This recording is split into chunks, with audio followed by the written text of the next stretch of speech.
laugh. Every time I do, it makes me laugh. How did our eyes get so red? And what the hell is on Joey's head?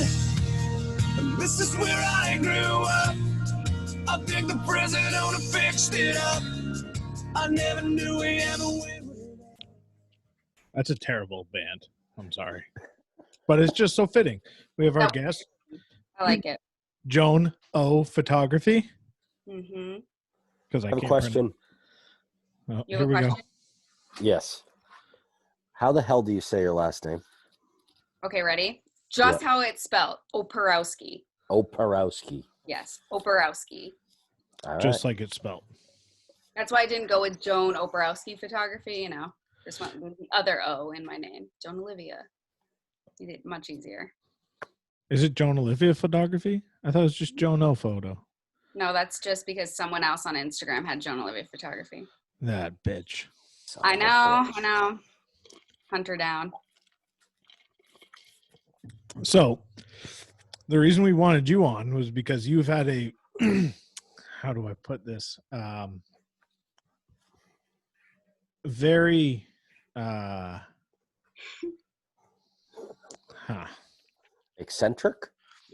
eccentric, but also like trendy photo shoot lately.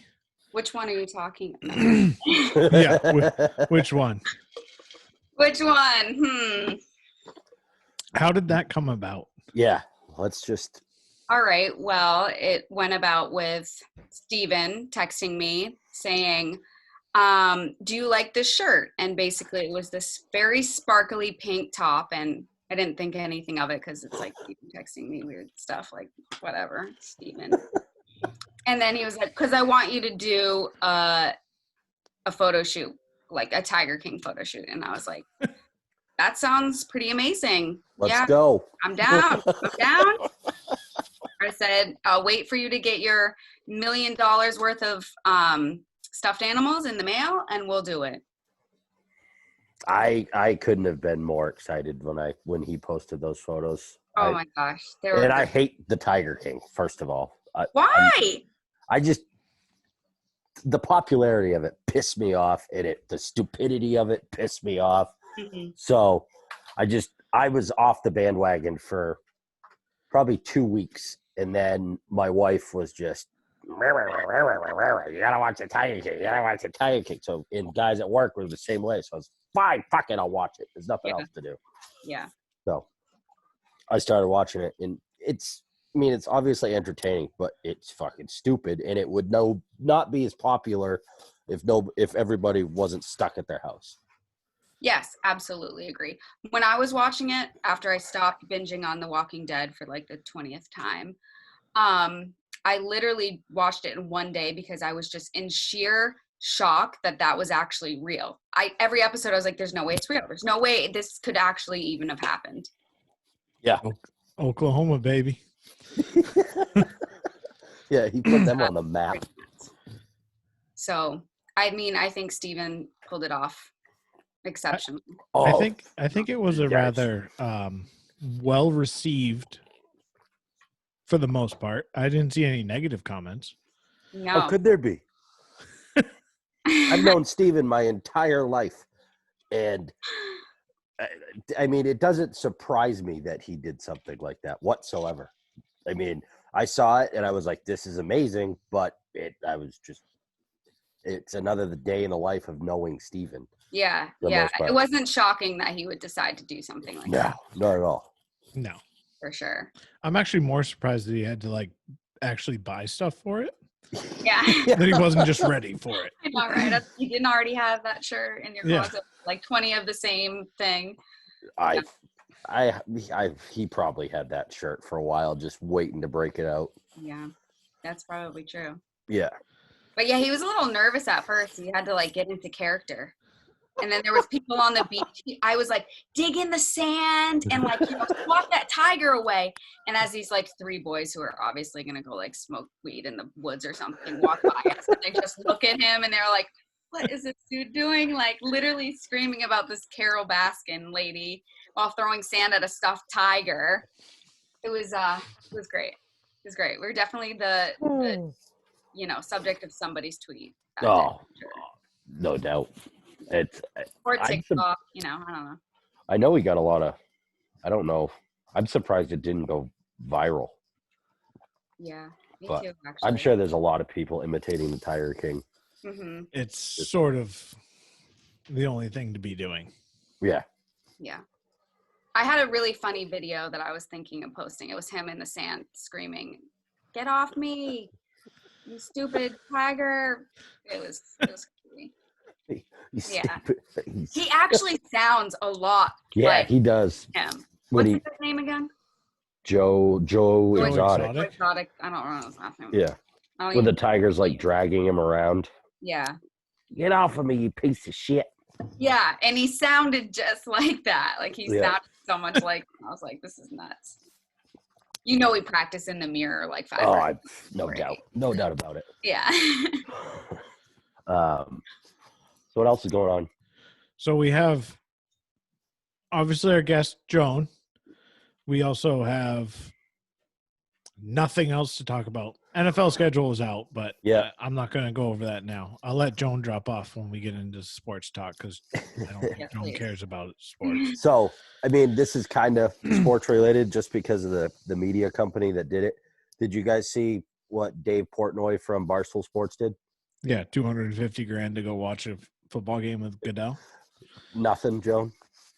Nope. Sports is like, ooh. Okay. Well. Nope. We'll get into that later. Don't worry. Yeah, but there's literally nothing else to talk about. I started growing tomatoes. Yeah, I saw that. Yeah. So Why? Do you eat tomatoes? I eat cherry tomatoes. Are those cherry tomato plants? Yes. Oh, okay. Super sweet 100s. Call 'em. Oh, Whatever that means. I took them from work. So Yeah. we'll see. They probably just came to my house to die, most likely. But get watered gonna for get- 3 or 4 days. Have hope, then Yep. die. most likely. So we'll see how resilient they are. So, Joan, besides the Tiger King photo shoot, what would be your most favorite photo shoot ever? Oh. What's your one? You gotta have one where you're like, fucking everything went I have to right. really think about that. I don't know. You've There's had been a week. I mean, I didn't think you were gonna ask me that one. I don't know. There's been a lot of weddings that I thought were really cool. I did this one, it was like a backyard wedding with like a band playing and a bunch of people jumped in like a pool and there was just really awesome, nice people. That was a good It one. makes it easiest. Yeah. What's the weirdest photo other than the Tiger King? Other than that, I did a photo shoot once with a girl that did a boudoir photo shoot for her boyfriend for Valentine's Day in a hotel room in downtown Portsmouth. And she begged me to take a picture in front of the window, butt naked. And I was like, go ahead. People are going to see you, but like, go ahead. So she's doing all these like poses naked in this window. I think it was a Hilton. So it was like right across the street from the parking garage. And as she's taking a couple of photos, like the person with me, getting her all ready, was like, you might want to not do this anymore because the people like in the parking garage right now are laughing at you. There's a car right there and they're both out waving at you. And she was like super embarrassed and it was hilarious. And Yeah, it's I pretty guess fun. that would be. That was a good one. And I was like, that's what you get for posing naked in front of a parking garage. Yeah. I mean, what else did you expect was going to happen? I don't know. I mean, that person. I'll do whatever they want. Yeah, they're paying Warn you. them. So I'll warn them, but they're going to do whatever they want. So I never realized like how like hard photographers work until I got married. Mhm. And that poor woman had to take pictures, especially where it was raining on the Yeah. day of our wedding and everything got moved inside. Mhm. And so I gained a new respect for photographers in general then, but Yeah, I've you always always wanted have to, to be prepared. yeah, especially with my group of friends. It was kind Yeah. of a blessing in disguise that we ended up having it inside. We couldn't because- run around outside hammered drunk. Yeah, exactly. Because they were going to give us golf carts and send us off on the golf course. And the whole time I was thinking, I'm like, if that's the case, somebody's going to die. Yeah. Because one of these golf carts is going to end up in a pond. Oh boy. But luckily it rained. Where'd you have your wedding? Sanford Country Club. It's on Route 4 in Sanford. It was nice. I mean, it worked out. But it did And it's suck. good luck on a wedding day when it rains, you know? Yeah, it's good luck when it's sunny. Yeah. Too. So that whole adage, yeah. It's Well, I had a wedding ceremony. They moved their wedding because of all of this, like to August, but they just did their wedding ceremony on was it the 9th? Yeah, May 9th. And it was snowing in the morning, like on May. Yeah. I'm like, it Crazy. was luck, right? Yeah, sure. Yeah, I'm sure. Yeah, the I'm sure corona already ruined our wedding. Great, now it's snowing. Thanks for the cheer up. Well, actually, a lot of my weddings have been moved to December. Like, I think they're just like so like worried that, you know, it's going to be so long and like this whole summer is just going to be ruined that they've just moved it to December. So I have a ton of weddings in December and I never, ever, that's usually my off season. Yeah, who wants to get married in December in Maine? Like, where are you going to do? I mean, obviously it's got to be inside, but like, Be like this covered in snow, like all the way up to my chin.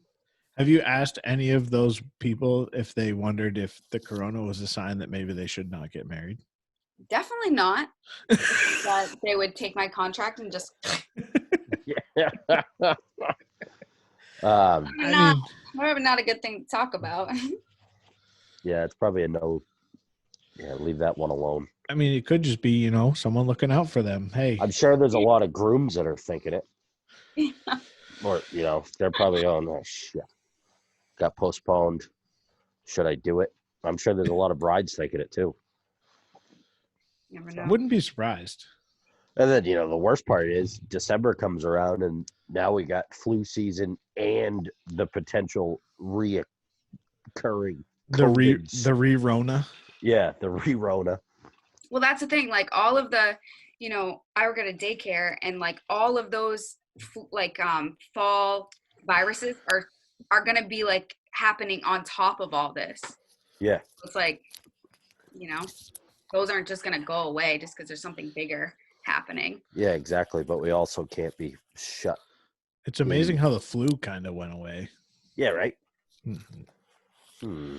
Well, they're saying now that like a lot of people who had the flu-like symptoms but were tested negative probably had coronavirus. Yeah. Yeah, I had murder hornets in January too. Dude, the pictures of them, they look just like the ant from Honey, We Shrunk Ourselves. They really do. Yeah. Side by They do. side, it looks identical. Gonna have to start carrying buckshot to kill one of those things. Those things aren't gonna show up in Maine. No.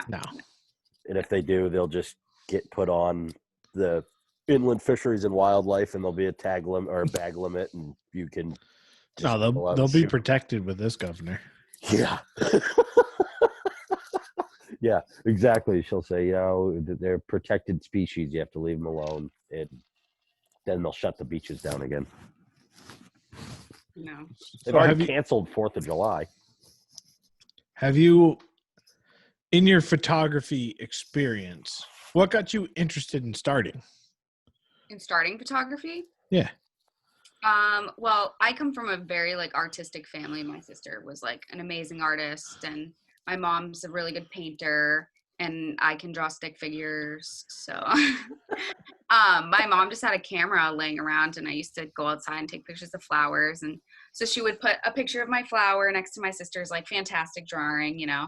And then I started really liking it and just kind of like spiraled from there. Do you have to deal with a lot of people that, you know, I call them iPhone photographers, and you have to be like, just shut the fuck up and let me do my job? My favorite thing and this is sarcastic. My favorite thing is when people are like, "Do you want to see what the new iPhone can do? Do you want to see what the portrait mode? Look at how good the portrait mode is." It's like, okay, I get it. It's good. It's good, but it's still a cell phone. Yeah, It's not yeah, an actual camera. exactly. Although I have not, since I got my first iPhone, I don't think I've put my hands on an actual camera. Yeah. I mean, you don't think to take this huge camera with you everywhere. So it's nice to have a phone that has such a good, Yeah. camera on it. And compared to my first iPhone, the new one is pretty fucking incredible. Oh yeah. I mean, actually, I just found an old hard drive with pictures from college, which was a trip down memory lane on Sunday. But it was like looking at the pictures, and I'm like, these suck. Like these are terrible quality. Yeah. It's like these were taken with like a better digital camera at the time. Like, Yeah. But just to see how far like digital photography has come. I remember toting around a digital camera to take pictures of shit, and it's like, why the fuck would you carry around a camera now? Unless you're a photographer. Yeah, exactly. You wouldn't. You don't. Yeah. You don't just Well, and everything you do now it's all digital SLR, right? You don't do yeah, anything. Yeah. I mean, No, I don't do can that. you find a place to do film anymore? I don't think, because remember CVS used to do it in that little, but I don't think they even have any CVSs. I know there's some place in Portland, and there's a bunch of Of places course. like in Bangor, but Yeah, honestly, Bangor's pretty there might be some artsy. place downtown Kittery. But I don't Do they even have disposable cameras anymore? Yeah.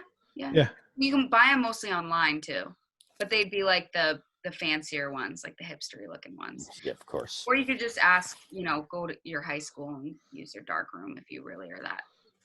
That was my introduction to photography. Like legit was in high school and took photography mainly because the teacher was super awesome and you could just basically take pictures and go sit in a room and get high on fumes and develop photos all day. Like My father used to do that. He built a dark room in his parents' basement in Kittery, and I have a briefcase of old photos and negatives and shit that he developed and stuff. It's pretty cool. Yeah. I actually like that part of it, like being able to like develop it and like realize like you're making something. Like it felt more artsy to me. Yeah. Like Yeah. actually skill involved, Mhm. mainly because you had to do it right. And then it was like, okay, now I can just do it digitally. Now is like, as photographers now, like wedding photographers, we are so lucky to be able to just go outside and take a picture of this pivotal moment, like the kiss, and look at the camera and have instant gratification that you got the picture. Whereas Yeah. before it was sheer luck. Like, you could have had the settings wrong, like, it could have came out blurry, like anything. I Yeah. mean, the photographers back then, like, they were dirt cheap, but they were working like, on sheer luck. You couldn't just look at the camera. Or just like news photographers and shit.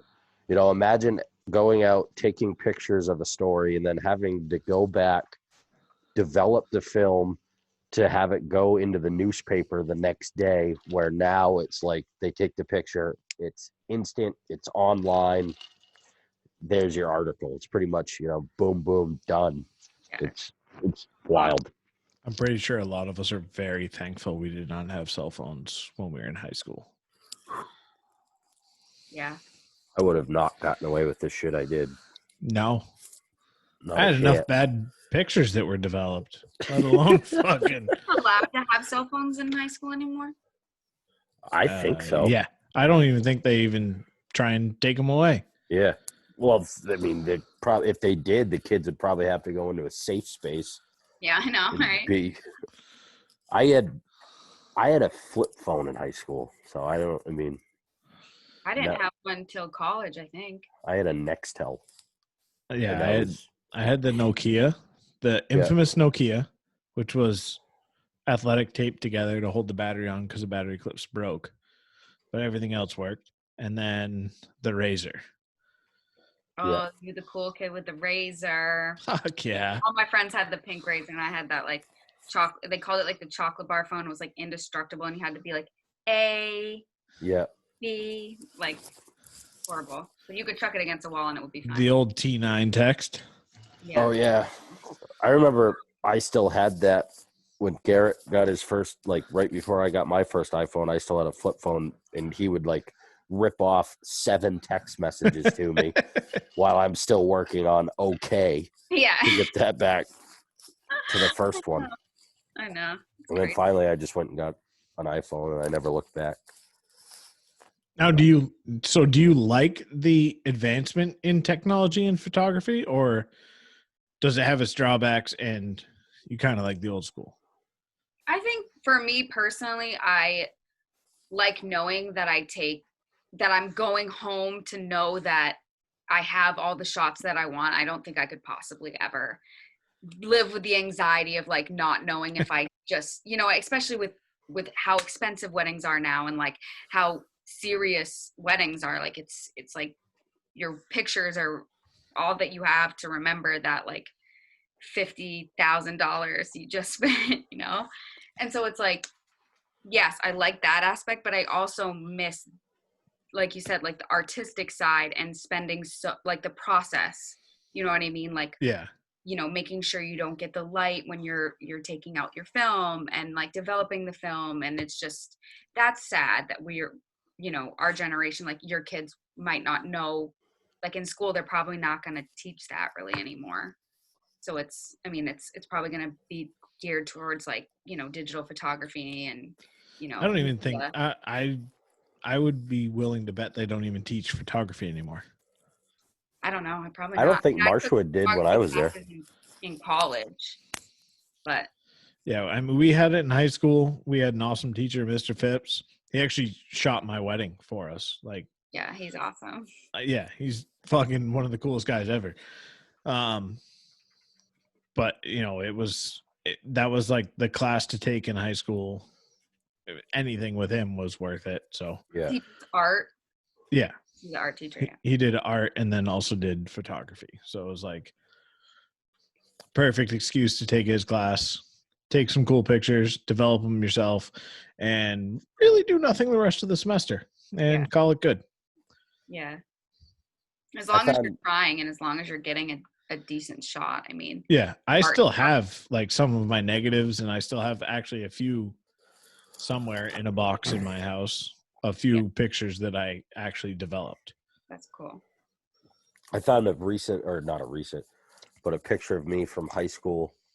I was at a buddy's house, and it was a picture that he took with film and then developed. And it was a picture of me holding a weed pipe in one hand, a Budweiser in the other, and there was a 20 box of McNuggets on my lap. Amazing.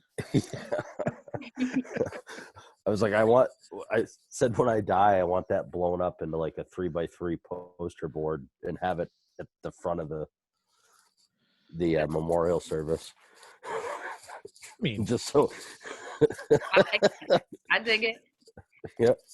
So, but I'm watching old Red Sox games again.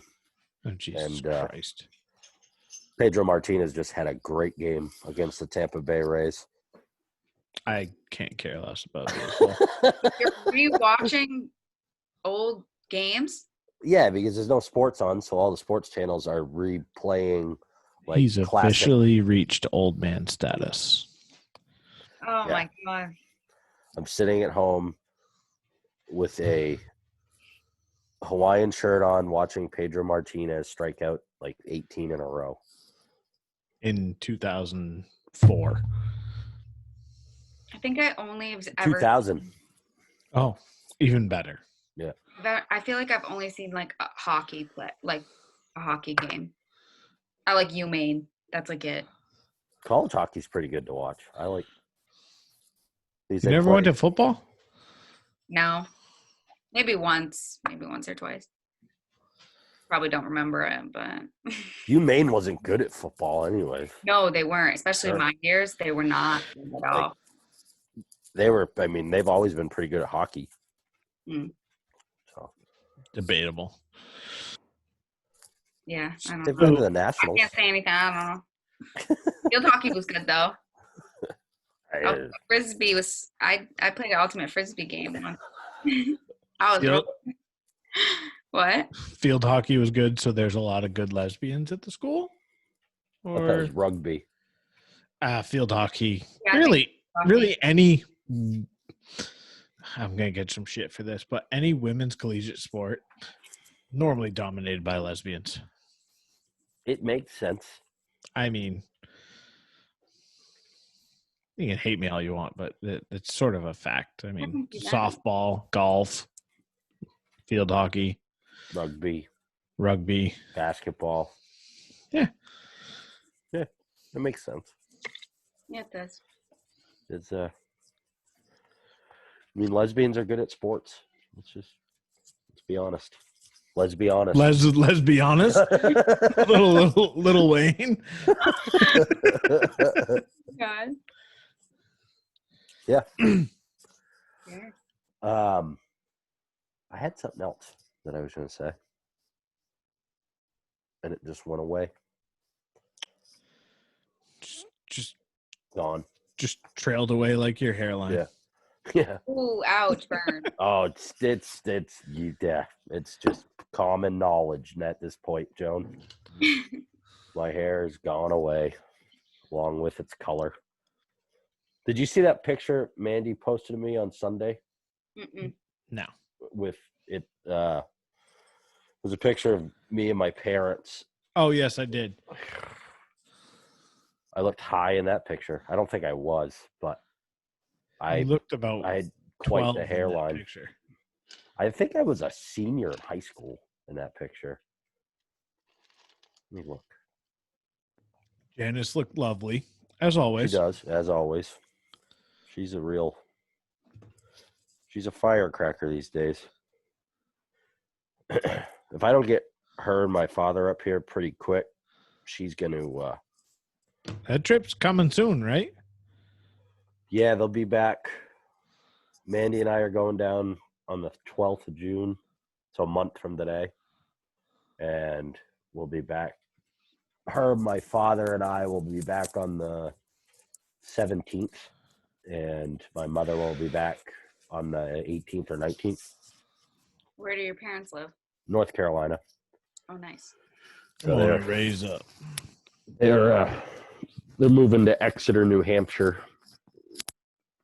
So we're going down to move them back next month. They're my father has Alzheimer's, so my mother is at her wit's end with this quarantine bullshit. Oh, I So feel like everyone's kind of at that place right now. so yesterday at work, I had a guy. So we were looking at a lawnmower for trade. I called them with the price. I gave him the price, and the first words out of his mouth were "fuck you." Wow. Okay. And I said, "Excuse me?" He goes, "You can do better than that." I said, "Nope. It's in good shape, but it's still, 6 years old."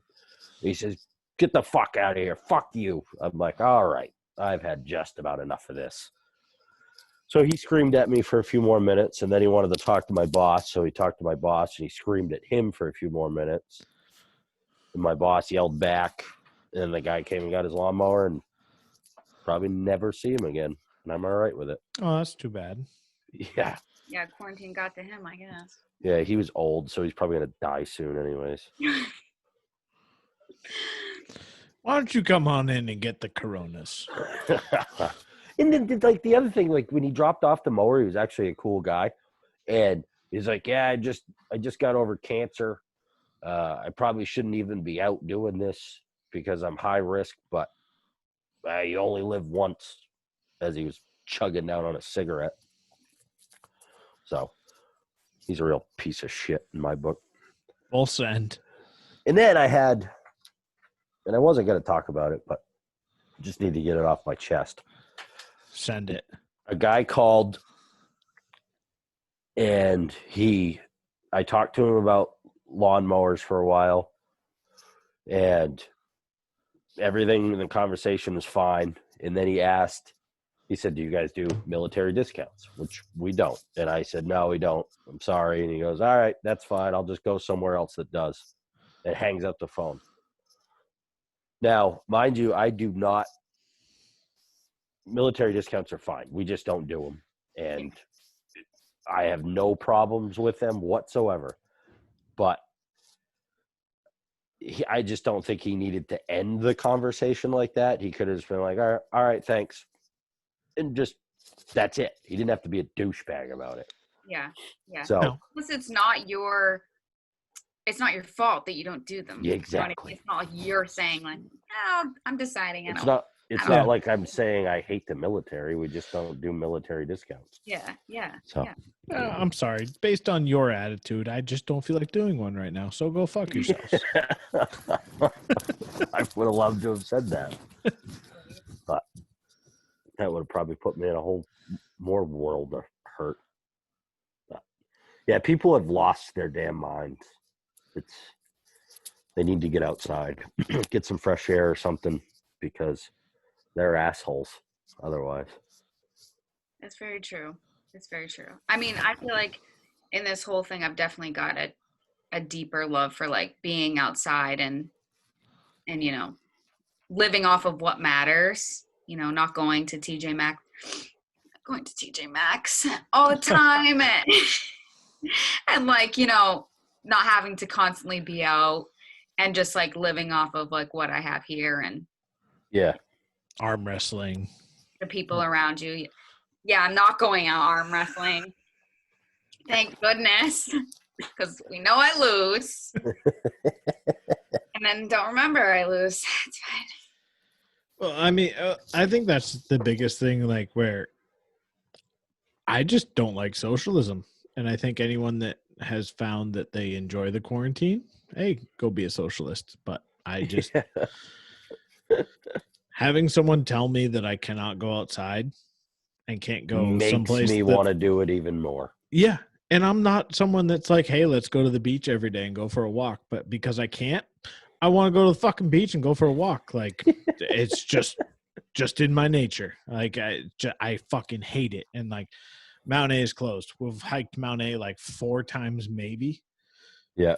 I want to go hike it tomorrow. Like, but nope, it's closed. Oh, okay. I don't understand because the risk of getting it from being outside is so minimal. Well, I mean, we can't bring science and logic into this conversation this late in the game. Yeah. I've seen less people wear masks at my work since it became mandatory. They Really? just, yeah.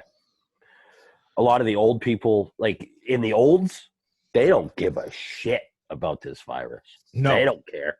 They're out shopping, buying lawnmowers, talking right close up to your face, shaking hands. They don't give a fuck about coronavirus.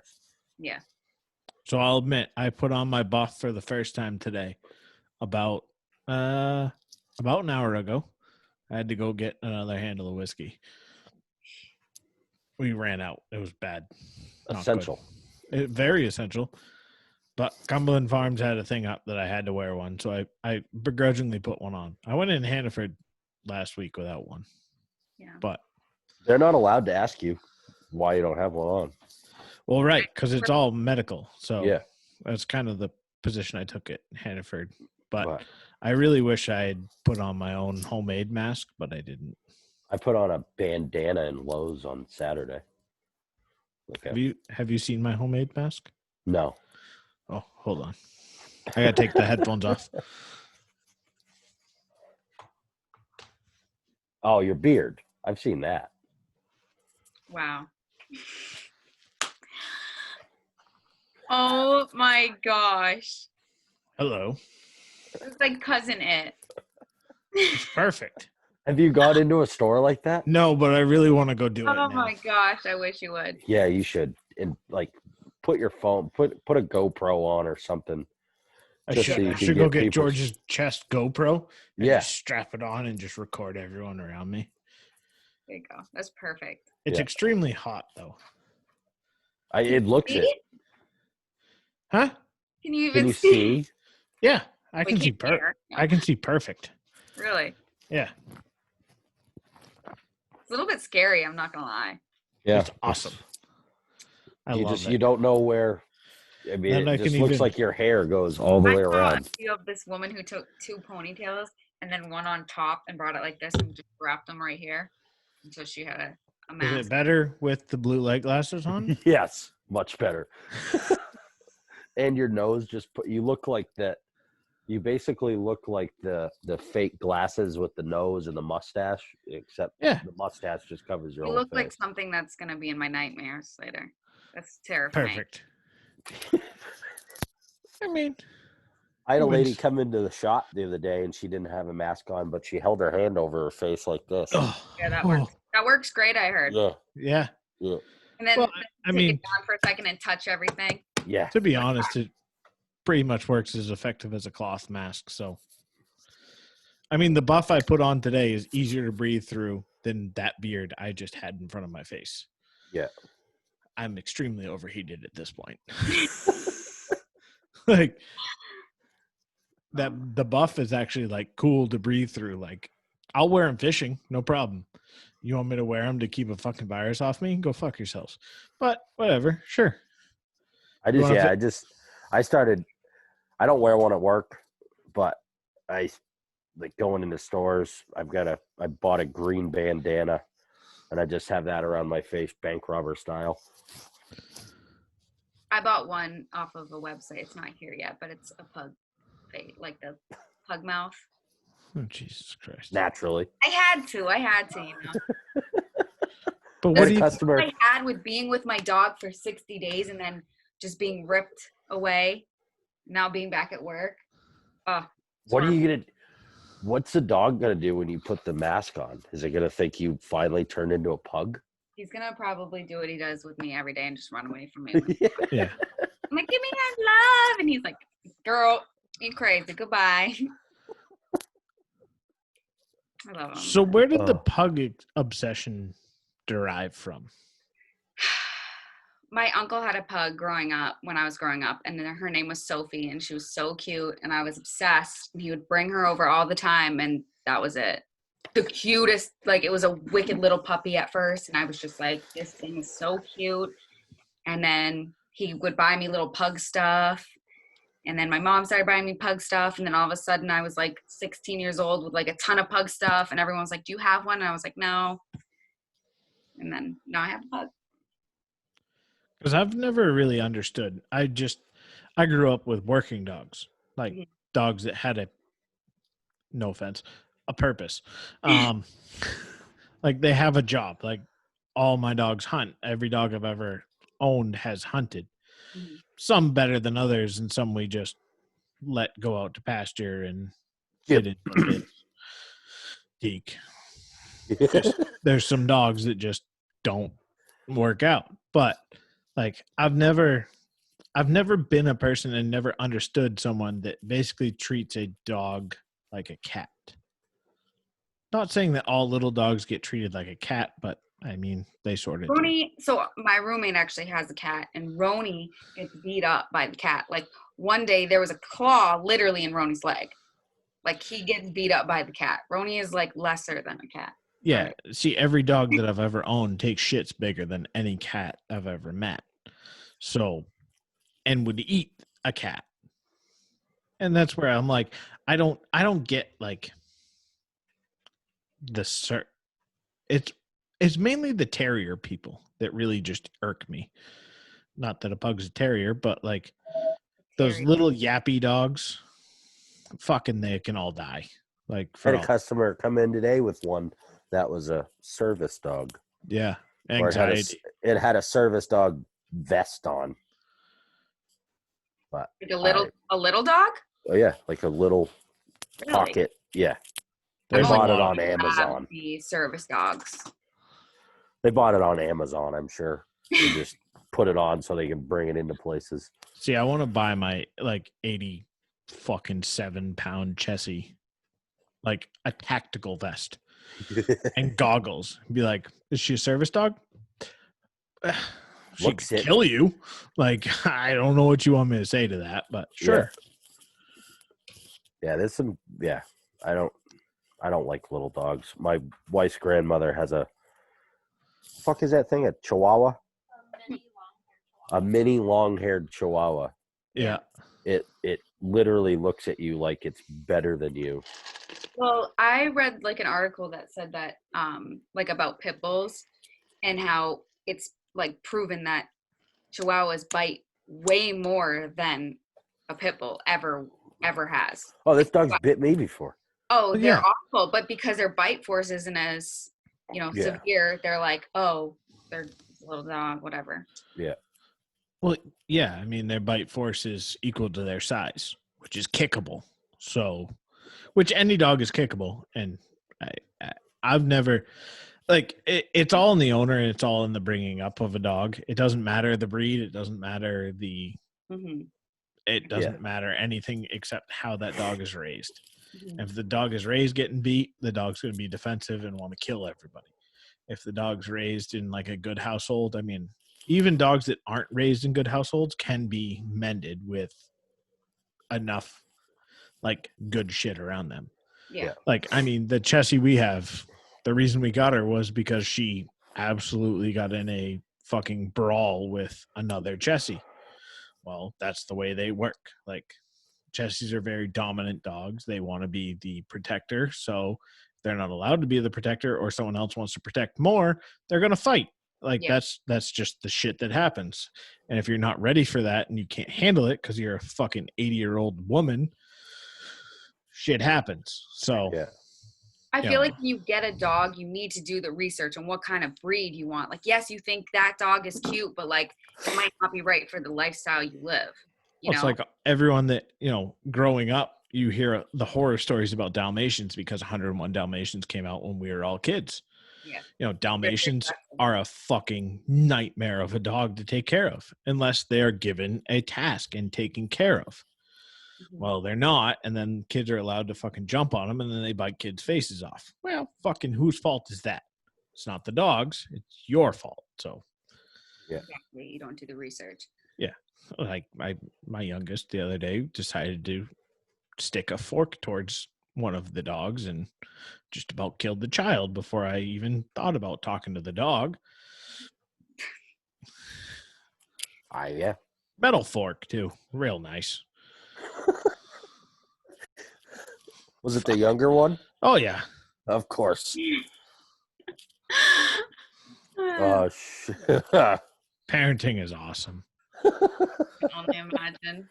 Let me just say though, what a time to be childless. Sorry, Garrett, but yeah, I fucking wish. Ugh. I thought about because obviously having time on my hands and watching everyone else like online and shit, like I was like, oh, maybe I'll buy an Xbox. Never owned a gaming system in my life. I'm like, what? Not much going on. And then I'm like, when the fuck am I going to play it? Like, I still am working. I get up at 5 every day and I work until 2:30. And I'm like, okay, well, when would I? Because after that, my wife is done with the 2 children. Like, it's fucking game over by the time I'm done working. Because she's been trying to keep them quiet so I can actually work. So it's like, all right. So from 2 to 8:30, they're still awake. So I have to keep them alive. So there's no gaming at that point. And then after that, it's like, I'd like to actually talk to my wife at some point today. So now we've got an hour before we're both like, all right, let's just go to bed. I'm like, wow, it doesn't really make much sense to own a gaming console at this point in my life. Yeah. Yeah, I'm in the same boat. I had a customer call the other day, asked a question. I put them on hold so I could go figure out the answer. It was a woman. I picked up the phone and she was screaming at her kids in the background. And it was like, for the love of God, leave me alone for 5 minutes. I'm like, hi. She goes, you heard that, didn't you? I'm like, I did. She goes, it's been rough. I said, I get it. I'm sorry. But I don't have what you're looking for. So unfortunately, I can't help you. She goes, thank you. And she hung up. I was like, I kind of just want to make sure she's up, make sure those kids are going to be okay. Dude, I can't imagine little kids, but also think about the people who have to teach their kids. Yeah. 5th grade math? What the hell? Like, what would I do? I'd be like, I'm sorry. Well, Go that's, fail. I'm so thankful, like, they're not in school yet. So it's like, Yeah. yeah, we're doing craft projects brought home from preschool. Okay, we're making sheep today. Perfect. Oh, Fucking they give you here's like activities at their daycare? Like yeah, to bring home? Oh, they that's do cool. now. Yeah, that's cool. I think there was a little bit of a revolt because they were still asking for partial tuition if you're planning to send back at some point, like when it was deemed safe. Yeah. It's like we were like, yeah, that's fine. Like we'll pay. It's 50%, and we're not sending the kids. Yeah. Which still seems like I'm getting fucked, but whatever. But now they're putting together packages. The first month of this or 6 weeks of this whole thing, it was like, oh yeah, if you don't want to send your kids, that's fine. Here's your full tuition bill. Like, oh, sick. Thanks. Appreciate that. Thank Yeah. you. That's a little ridiculous. Yeah, that is for sure. But she was the only where we send the girls was the only place to stay open in York through this whole thing. She never shut down. So That's crazy. That's she crazy. was like, she's got people that work, that their kids have to go there. Like they were deemed essential, so the parents are going to work, and what's the option? Either don't go to your job and lose it, and now you're definitely home with your kids, or she stayed open because there was no mandate in Maine to shut preschools down. Yeah. So Yep. It's wild. Yeah. Wild. Yesterday, and the procedures and everything are crazy still. I mean, and there's hardly any kids. Yeah. So, yeah, well, because most people either A, aren't essential, or B, are able to work from home. And if you're going to work from home, you might as well just keep your kid there because you're not working anyways. So yeah. The school district my nephew's in, they said only half of their kids are doing the remote learning. There's half of the students that just haven't done anything. That's So. crazy. I wonder if it's like maybe because their parents are just like not telling them to, or maybe they don't have access to a computer or something. I would assume, I know a lot of these, it's the Sanford School District, so I hate to be, stereotypical, but I think there's troubles in every school district with that, where kids don't have internet. And I know schools had tried to go out and like set up Wi-Fi hotspots and stuff for those kids that didn't have internet at home and stuff like that. But some of it just the parents just may not be able to, or they're working, so the kids just they're not doing it on their own, that type of thing. So Yeah. next year will be interesting as far as who stays back and who well, and you goes had forward. your cousin graduated this year. Like that sucks. Like I feel so bad for anyone that was a senior this year, whether college, high school. I mean, my niece is graduating high school and she's nothing. That's what that was what I meant. Sorry. Yeah. Matt, you were talking to me. Yeah. Yeah, they're I guess they're gonna do, like, the school's doing like graduation shout outs on social media, and I know like a lot of celebrities and stuff are coming together and they're doing like commencement speeches online and all that bullshit, but it's still like it's such a pivotal moment in your life. The graduation really wasn't for me. Like looking back on like high school, it was big in my family that I graduated. That was huge news. I'm not saying that like graduation isn't big news, but like it was for me personally, like the week of graduation, like spending all the time. We spent more time as a senior class that week than we ever did. Like there was like 100 of us that went to a movie together. Like, like it was just like a great bonding experience because we knew we were never going to really, sort of a bad example, but we all still live in town together, most of my friends. But like, you know, there's a lot of people that I haven't seen since high school that like that week was awesome together, like to spend that time and like go do stuff together, have all these events where like it wasn't structured like a school event where Yeah. you could actually like sit down, shoot the shit, like catch up and like hang out with people that you probably aren't going to see again for the rest of your life, but you've spent the past 18 years. 15 years together. Yeah. So like that shit sucks for any high school senior. College, I mean, you just missed out on just getting hammered for the rest of your senior years. So whatever. Yeah, saved you a boatload of money if you're in college, you know, as far as drinking money goes. Yeah, you just drink the parents' alcohol once you get home. Yeah. You're quarantined and they all want to drink because you're home. Yeah.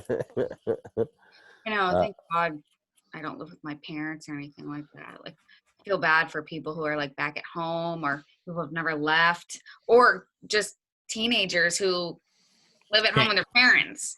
Yeah. You know, you can't see your Can't go- friends, you can't do anything. Like, that sucks for them. Like a 17-year-old right now. Yeah, Cool. getting your license in January and then February comes and it's like, haha, just kidding, you can't go anywhere, fucker. Yep. Or having like really strict parents who are like, you can't, you know, leave the house with any friends or anything. Ugh. Yeah. Those kids need to be going psycho. Although I've seen a lot of high school kids coming into the shop that are, you know, buying. It's actually kind of neat because, and I say a lot, but it's probably been like a dozen kids that I know that are in high school coming in and they're like buying rakes and shit, and they're raking people's lawns or they're cleaning up their lawn and shit. So they're actually making good use of the time instead of just sitting at home. So yeah, I've actually seen like quite a bit of that on like either the local Facebook pages or like the Nextdoor app or whatever, where it's like, hey, we're kind of stuck from quarantine. We're here. We weren't planning to be here, but we need to make some money, so we'll come clean your lawns for like whatever, like $30 for the lawn or whatever. Like one kid, he came in today and last year he bought it on Craigslist. He bought this used commercial lawnmower and he's now like he was planning on, he fixed it up over the winter and now he's going to go into business this summer. And he's like, it was great because I was able to get a jump on a bunch of work that I wasn't going to be able to do otherwise. So he's excited because he's making a shitload of money, which is cool. You know, he'll be able I can't imagine trying to do college from remote. Like, I can't imagine, like, I didn't go to classes when I was there. Yeah. let alone trying to go to classes. Your senior year too. Yeah. I never made it there. Oh my God. I mean, I couldn't imagine. I never made it to the from senior home. year. I stopped after the third year. I was good. Yeah. You didn't want to go the one more year? Nah, no. I'm like 25 credits away from a bachelor's in mechanical engineering. Don't worry about it. Nah. My father and I didn't talk for a year. We won't talk about that. We're good. Oh, that's hard. I mean, look at me. I mean, I went to school for new media, and here I am. I sell lawnmowers. So perfect, so. Well, but you're at least, I mean, media, photography, at least kind of play together. Yeah, I mean, I probably definitely could have done my photography business without the degree, but hey, it's an added bonus. Get your name on a piece of paper. Yeah. I don't even know where that piece of paper is, to be honest. I don't even know where my high school diploma is. Oh, no. I've got zero clue. I used to carry around the wallet size in my wallet just to prove to people that I did graduate. Yeah. But the only thing I remember of college is the student loans now. So. Yeah, that's one thing I'm happy and proud to say I don't have. But so I have a very controversial take on the recent discussions on student loans. Yeah. So, and only because it was posted by my wife's aunt. And I refrained from saying anything because it was my wife's aunt. However, if you're going to post a picture on Facebook to negate all of the student loan debt from first responders in this whole thing, and they put up a picture of like this nurse that looks like he's got no idea how to wear protective equipment, and he's got sores all over his face, and it's just so bad from all the work he's been doing in the ER. Well, yes, there's maybe that guy, but what about the 700 nurses on TikTok making fucking videos because they got nothing going on? So you can't have one without the other, but you don't pick the worst of this one when I can see the worst of the other ones. So go fuck yourselves. Yeah. And you signed on that line that said, hey, I agree. I'm going to take these classes for this amount of money and I'll pay it back. Mm-hmm. So I have a very, I got a hard time relieving any student debt. Yes, it sucks. And it's a shit show of how the world is right now with, oh, you need this degree to actually succeed in life, because it's not true. It's not. You're right. But if you're not smart enough to go to a degree that doesn't cost as much, but you can get that return on investment within 3 to 5 years, then I'm sorry. If you really want to fucking go study Sanskrit, then well, fucking go study Sanskrit. But understand that you're going to be waiting tables at Ruby Tuesdays and not ever pay off your student loans. Yeah. Ruby I Tuesday's agree got a on good that. salad bar. Yeah.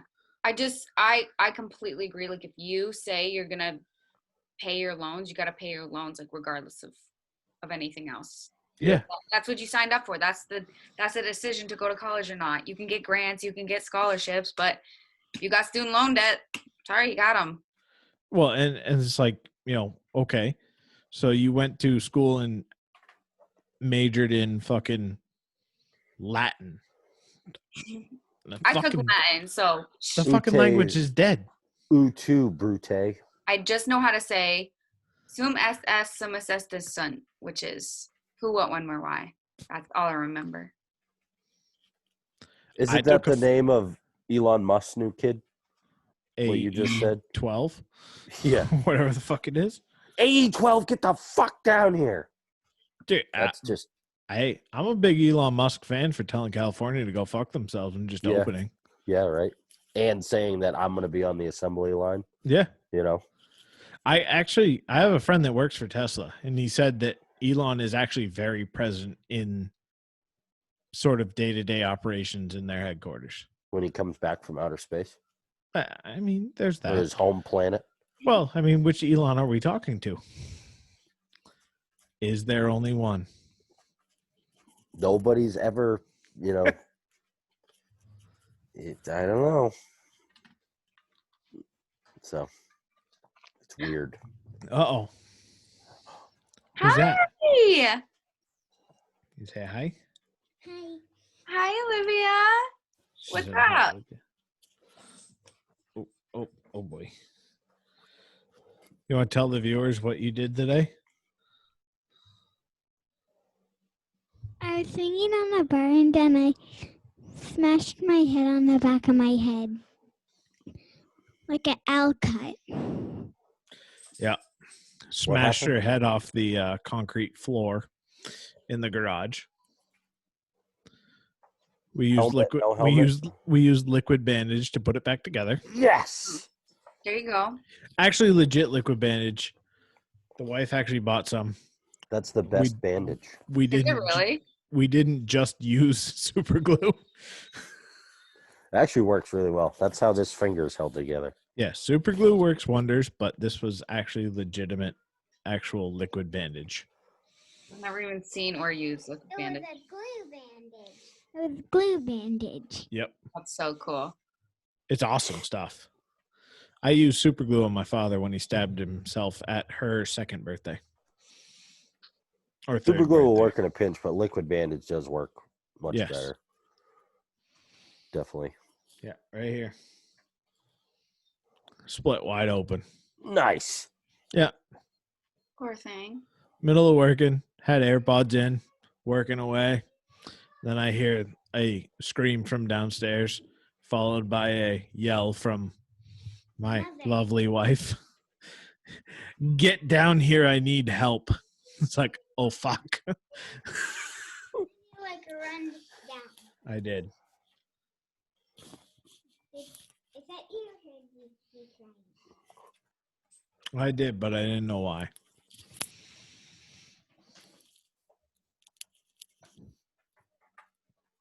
And I was crying so hard I couldn't stop. Yeah. Bet. Oh. You're all better now, right? Joan asked if you're all better now. Yeah. Daddy, Mama put cream on it, but it's cold chili cream. Cold chili cream. Roni? Want to see Roni? Super-roni? Super Roni. Oh, look at that. Right, I'll go get him. Super-roni. Ready? Hi. Super-roni. Bugs always look like they're nervous. He always looks so sad, and like when I leave him in the morning for work, I'm always like, oh, he's frowning, but that's just his face. He looks sad because what's his day-to-day life? This. Yeah. I'm gonna hug him and Get up. squeeze him till he's all Say gone. bye, Joan. Bye, Joan. Bye, Olivia. Say bye, baby. Bye, Super-roni. Oh, cool. Bye, Uncle Huey. See you, Liv. Super Roni. I'm never gonna call him anything else now. It's like, get away from me. Oh. Hi. Hi. Hi.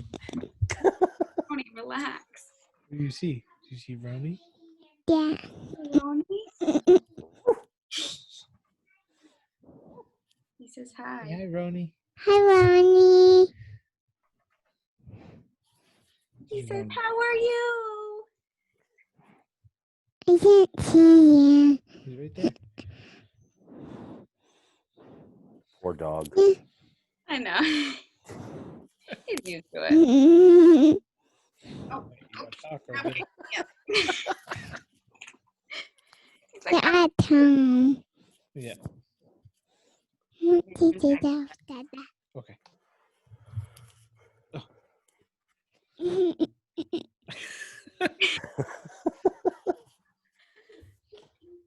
she had to add the little giggle in there. Yeah.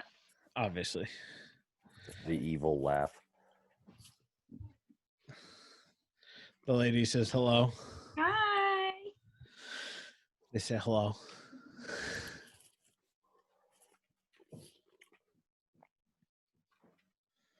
It's bedtime for the children's. Oh, 34 minutes late. 34 minutes. Oh, did you? I was going to ask you if you want to help. Don't gotta go to the school in the morning. It's fine. School? They don't gotta go, so I go Yeah. to bed at a certain time, right? It's all about routines and parenting, Joan. Yeah. 100% true. Hey, And look at that.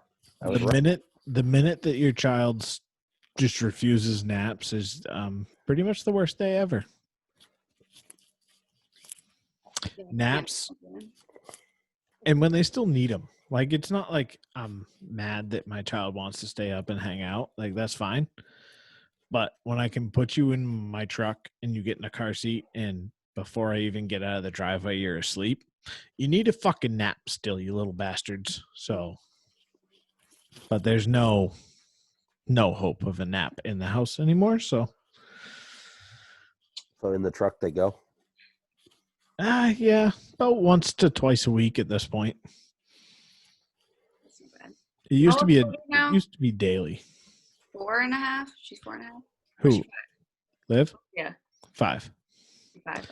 5 and 3. Try putting 10 2.5-year-olds to bed every day, okay? And call Yeah. me. No. Just give them Dimetap. That's what my parents did. I That turned out fine. That's where I just don't understand how people like if everyone in the world followed all the rules on the perfect way to parent, nobody There's would no live. perfect way. There isn't. Oh, there is if you read enough Karen's stories. There is not. There's no perfect way to parent at all.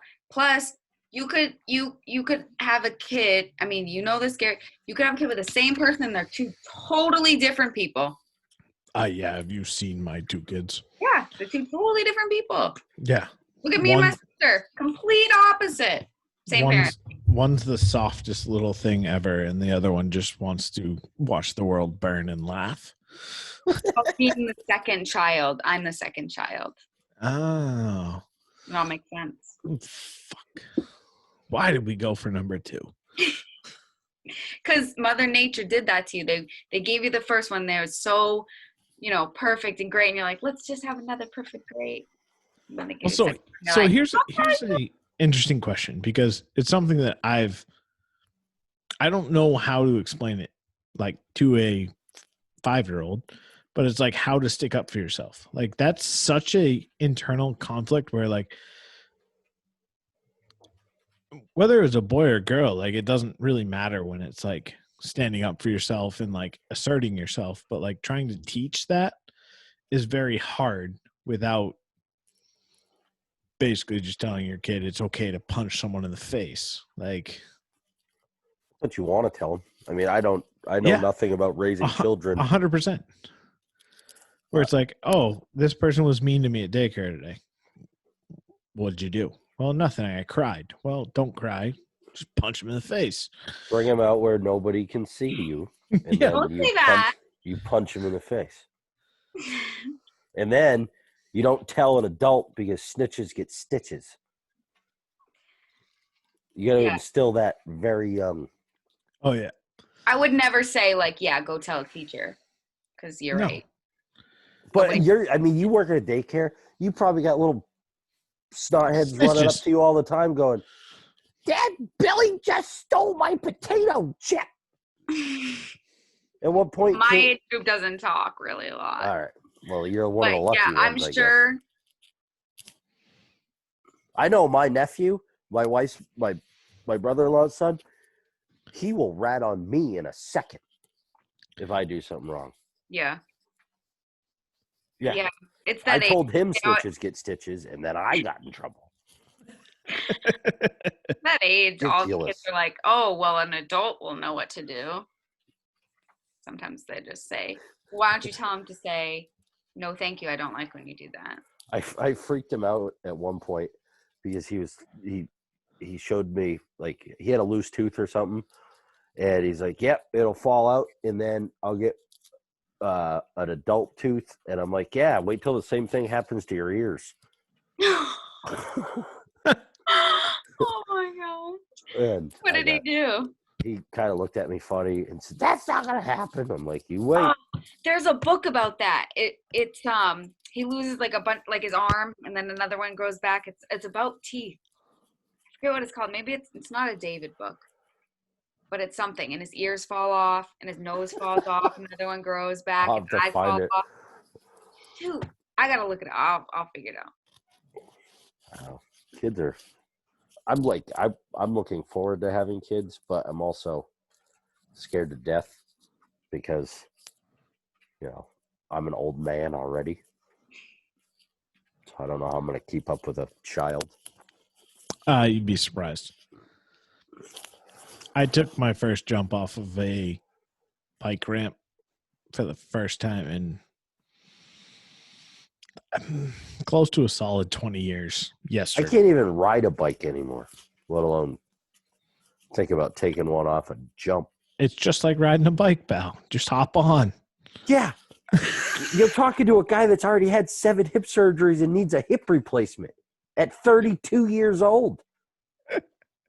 I'll be lucky if I could walk by the time I have kids. I'll have to have a rascal. I'll take my rascal off of a jump. That's what I'm going to end up doing. Although that would be pretty Wait, cool. what's a rascal?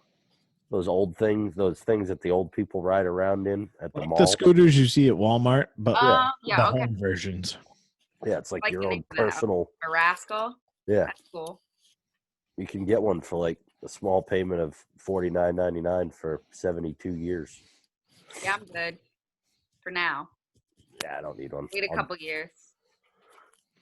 My one of my best friends growing up, that was my earliest from memory is like taking his grandfather's scooter and trying to do things we were not supposed to be doing on that scooter. We were like 4 years old. Get a hold of that scooter and you feel like you're hauling ass. I mean, it's like, Yeah, it's going like 1.5 miles an hour. yeah. That was like my grandma's golf cart. We thought Yeah. we were like literally, we had like a Ferrari, man. We were like, through a trailer park. Oh, it was great. Nothing better than trailer park golf cart rides. Oh, yeah. That's a pretty upscale trailer park if they've got golf carts. Oh, she had a golf cart, yeah. And now she has scooters that she has the basket, so she puts her cats in the front. Oh, Jesus around. Christ. Yeah. Yep. That'll do it. Mm-hmm. Well, I appreciate you coming on tonight, Joan. Yes. Yeah, thank you We're for going to get having into me. some sports talk finally. Please, I got to go. See it now. Yeah. Yeah. All right. Thanks for coming on. Yeah, for sure. Thanks for having me, guys. And if anyone's looking for photography, Joan Olivia Photography on Instagram. Joan O Photo on Instagram and Joan Olivia Photography on Facebook. Or JoanOliviaPhotography.com. It's legit. Works. Yep. I'm doing Thanks. outdoor photography right now, just not newborns. That's it. What about masks? Any masks in the pictures? Yeah, you do mask photos? If you want to, yeah, maybe funny masks. But I've seen I'm some basically old broads that anything have really somebody put in wants. some time on some masks. Yeah. Yeah. Some artists have some really cool masks. I just don't care. Yeah. I did. Have you guys seen that? I think it was a TikTok of the black dude walking through the grocery store and he's got a red bandana on his face. And he walks up to the old lady. He's like, "Sup, blood?" And she goes, "Oh, we match. Look at that. That's so funny." And he's throwing like gang signs at her and shit. It was awesome. Yeah. On TikTok. It's the best. All right, guys. Well, have a good night. Stay safe. Thanks, Joan. You too. All Thank right, you, see Joan. later. Stay healthy. Yeah. Yeah. She can't figure out how to hang up. Oh, she got did it. She did it. That was cool. Yeah. Had a good mix of Conversations. All right. So into sports. Into sports. Fucking back to our normally scheduled program. Dave Portnoy flexing $250,000 to go watch a Monday night football game with Roger Goodell. 0% chance it happens. Yeah, it's definitely not going to happen. But, I mean, Dave's still going to show up at his house and get arrested. No, you're fine. I'll help you. When you take it off, okay? Oh, the boo-boo on the back of the head. The shirt. It hurts, so we got to figure out a new way. Oh, yeah. Sorry. So, yeah. Portnoy dropping $250K and like $428. It was the most random amount at the end of it. I figured like it would end up being like, 250,328 or something like that. Or, I don't know. It was a weird number, but it is cool that he did it. And I wonder how long it took the NFL and Roger Goodell to realize that Portnoy did it. I'm sure the NFL's media team caught on to it immediately when he put it on Instagram. Oh, they have to know at this point. And I think at this point, they're just trying to figure out, A, how to either get away with canceling the season that they just released the schedule on, or B, how to get out of this. He's going to have to – the only way to get out of it is he's going to have to pay $250,000 To and Barstool, like to Portnoy. yeah, I mean, like well, he's gonna end up having to pay $500,000, $500,000, because he's gonna have to pay Portnoy back, and then he's gonna have to pay the charity the $250,000. I don't think he would do it. I think that's still going to be too much of a bad look on him. I really think he's either got to just sack up. And honestly, if they just said, if the NFL, if Roger Goodell, the only way he can look good out of this whole thing is if he just says, okay, let's do it. Yeah, Like, because Portnoy, I think, is smart enough to not go at him if he's in his house.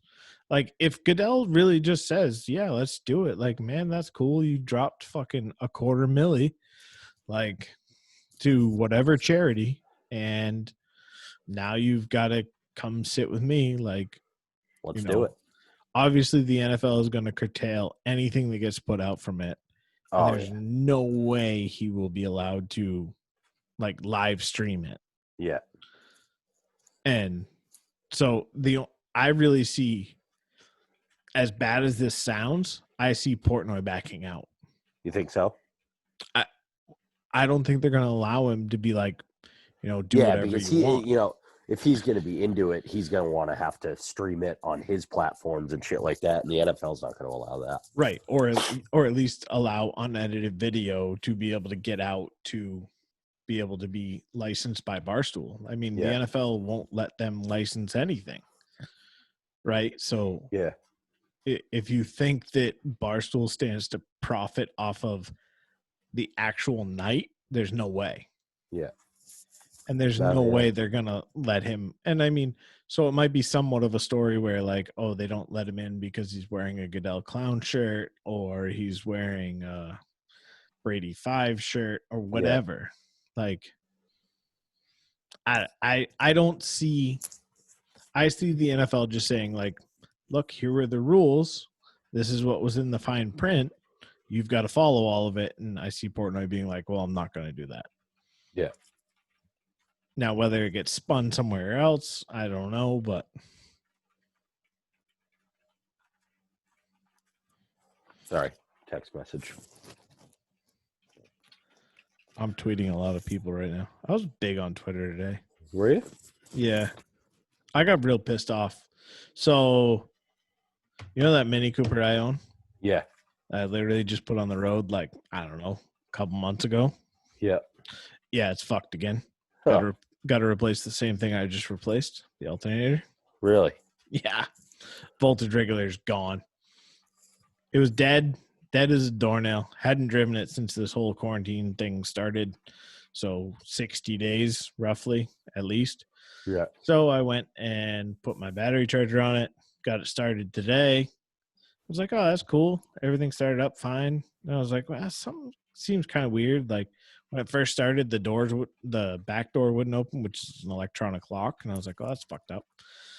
And then it finally opened.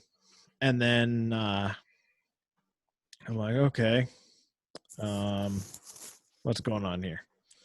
And I started to rev it up a little bit, and then all the, like, warning lights out the ass. Just every random light, too, like tire lights, traction control, like everything. And then I let off, and then all the gauges went to 0. RPMs included. I could hear the motor running. I'm like, that's fucked up. That's not great. So then I put a meter on it, and when I revved up and when it started doing its funky shit, it was about 16 volts. It's on Twitter, @Foulfly, if you want to go see it. There's a nice video. Tagged Rock Auto on it, who I bought the alternator from. And so when you rev it up to about $3,000, it gets up to over 18 volts on a 12-volt car system. So that it's going well. Yeah. Super happy. Ready to just put a match in the gas tank and watch it fucking blow up.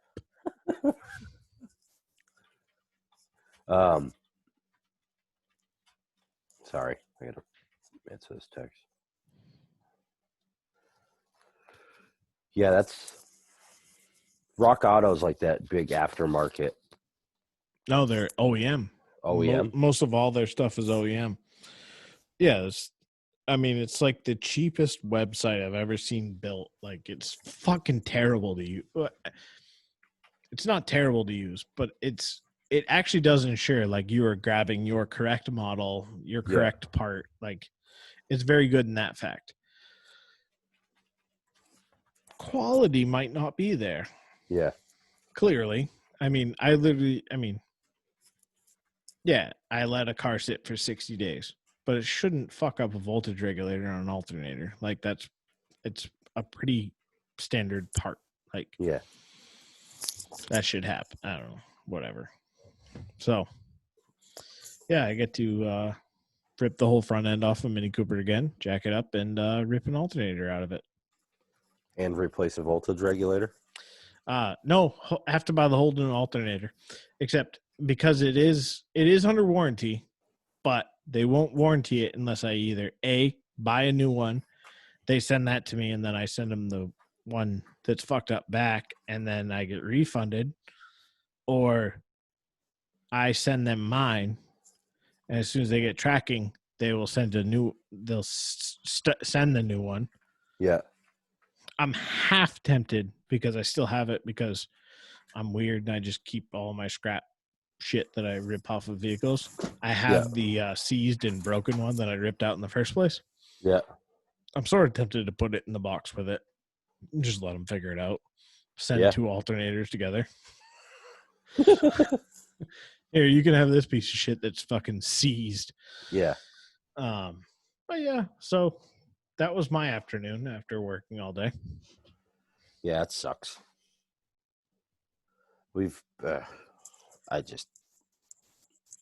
People are losing their minds. So we did get some live sports. We had live cornhole and UFC.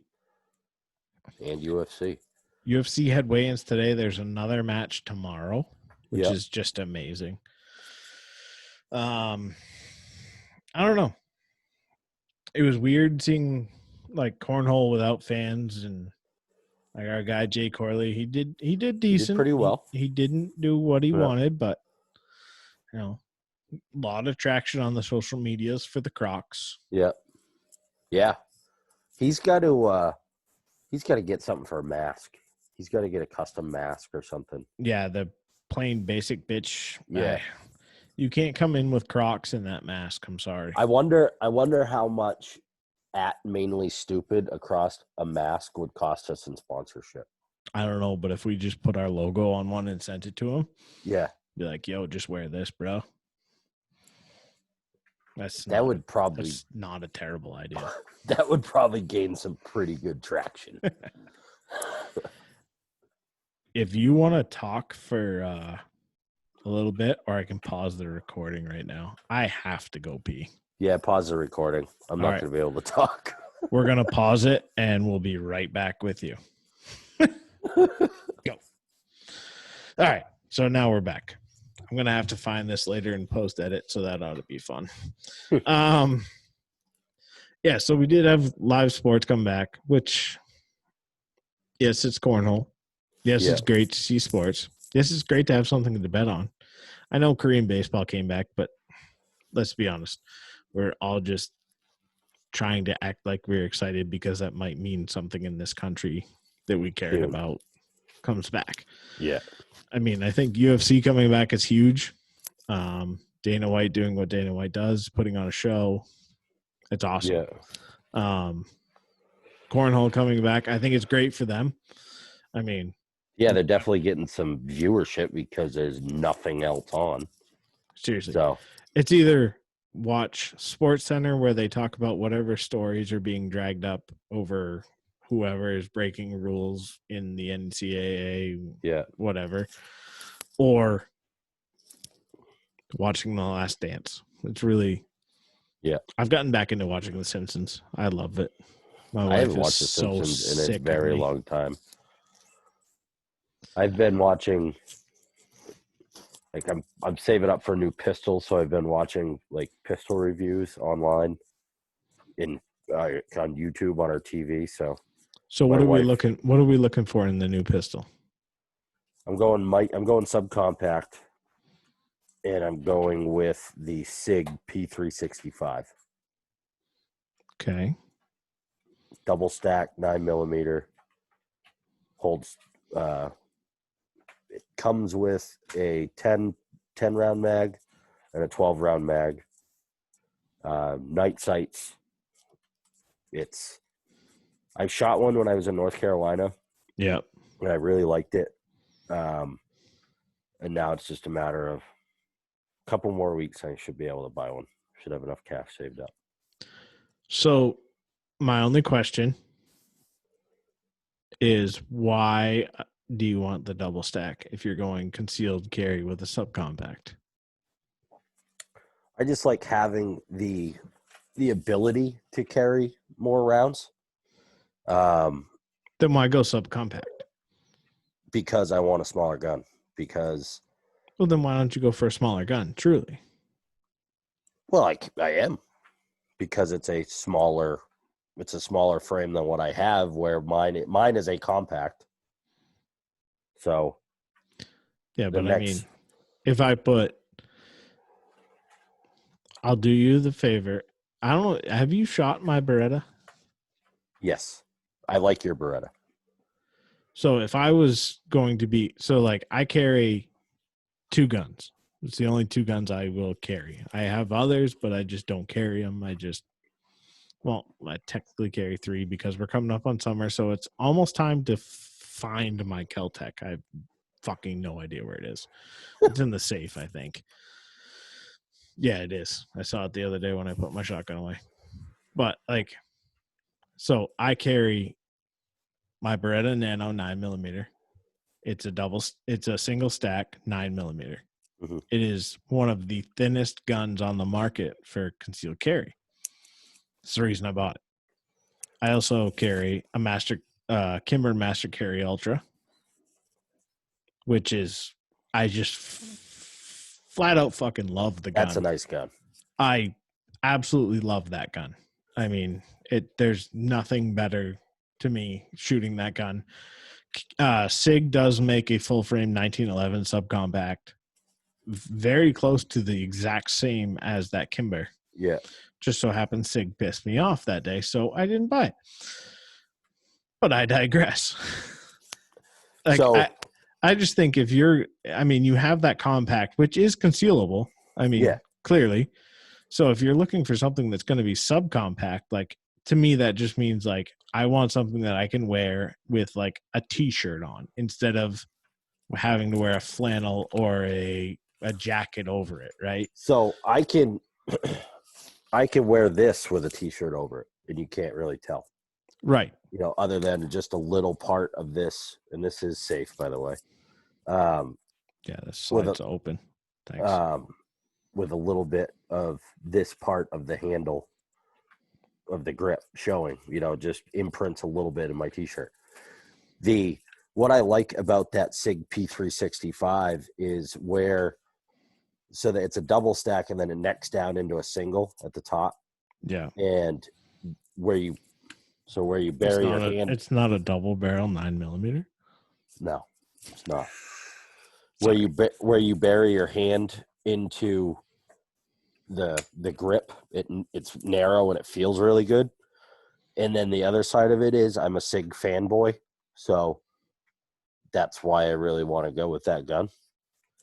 And I shot it and I liked it, kind of the way how I shot one of these and I liked it, and that's what I ended up with. So, in other words, I've explored some other options, but I'm going with the SIG. In other words, you're just getting the exact same gun you have, half an inch smaller. No, you'll see, it's a big difference. You'll see it when I show it to you. It's even though it's a double stack, but it's narrower than this. It's not as wide as this grip on here. It's substantially smaller. Mine's smaller. That's weird that I'm fucking bragging about how small it is. Well, when I get it, we can do a comparison. And I'm not faulting your Beretta. That's a nice gun. It shoots nice. It's comfortable. And when we get it, we can do a side by side comparison. I think we have to. I think we do. So the other thing I wanted to bring up was we both follow and are fans of the Pat McAfee show. Yes. So it has recently been brought up for him to take over the Monday Night Football because ESPN has flat out said, look, we're laying people off, so we're not going to throw out huge contracts. So we're going to be hiring from within, which Pat Is technically has worked for ESPN. Now, I don't know if he's gotten paid on some of the comments that I've been hearing. So, I mean, it is what it is. But he has been affiliated and done work with ESPN. Yeah. Now, he's been saying, he's been hearing, they want someone that's a QB in that. They want someone that's this. They want someone that's that. You had Booger McFarland the past 2 years on Monday night. If you're going to look at what Booger McFarland can do, whether it's on social media, whether it's on he's an idiot. any talk show, whether it's on any analysis of a game, he's fucking terrible. Joe Tessitore does not deserve to get thrown in with him because he was forced to be in a booth with fucking Booger McFarland. Joe Tessitore is phenomenal in a booth. And he's the only reason that ESPN had any ratings on Monday night. Now, I understand, like, okay, that was the team, so we have to replace the team. Okay, that's fine. Then bring in, if you want your quarterback, bring in Dan Orlovsky. Bring in Pat McAfee, who has already proven on Get Up and in all the shows, the national championship they did together on the sidelines, doing an alternate coverage, which was phenomenal. It was the only thing I watched for the national championship game was fucking Pat and Dan Orlovsky, Pat Levy. Is it Pat Levy? No. Dan Levy? I don't know. Steve Levy. Fuck. Yikes. And Adam Amin, which Adam Amin's now gone. Fox Sports scooped him up. So that person's gone. Why wouldn't they do Hasselback too? I don't know. I think Hasselbeck loves college football too much. He's one of those guys that just loves college football. Yeah. Which I know, a lot of the guys that do like that's why Herb Street has said like he doesn't want to do NFL. Like he loves college football. He prefers the college football game. Whereas you have someone like Pat who is throughout the past 2 years been like, look, give me this gig. It's my dream gig. I will crush it for you. And if you've watched anything and seen his presence on social media and seen his presence in the sports media world, there's no reason not to believe that that's going to work out. Yeah. And if it doesn't work out, you fucking put Booger on TV for 2 fucking years and it didn't work out. So why fucking worry about taking a chance on a fucked up season that it's going to be because of the corona? Yeah. So why not let McAfee in? And Pat will be the first one to own up and say, look, it's not good. I'm not doing a good job. Yeah, and that's why when he did that one game, I think he did one spot for the XFL where it was like he was a sideline reporter. And he's like, I'm never doing this again. And he said it again where he's like, I don't enjoy that. I'm not a person where I am being told when I can and cannot speak or being called upon to speak. Yeah.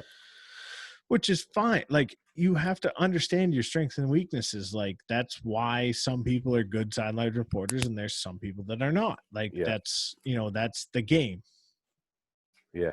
But the ineptness and just the blindness of someone, and I 100% agree with the way McAfee's taking it now, where he's like, I almost don't want it at this point. Like, don't give it to me. Like, because I'm so, and he has a right to be, but I don't think he's going to come out and say it because he wants to leave the door at least cracked open. Yeah.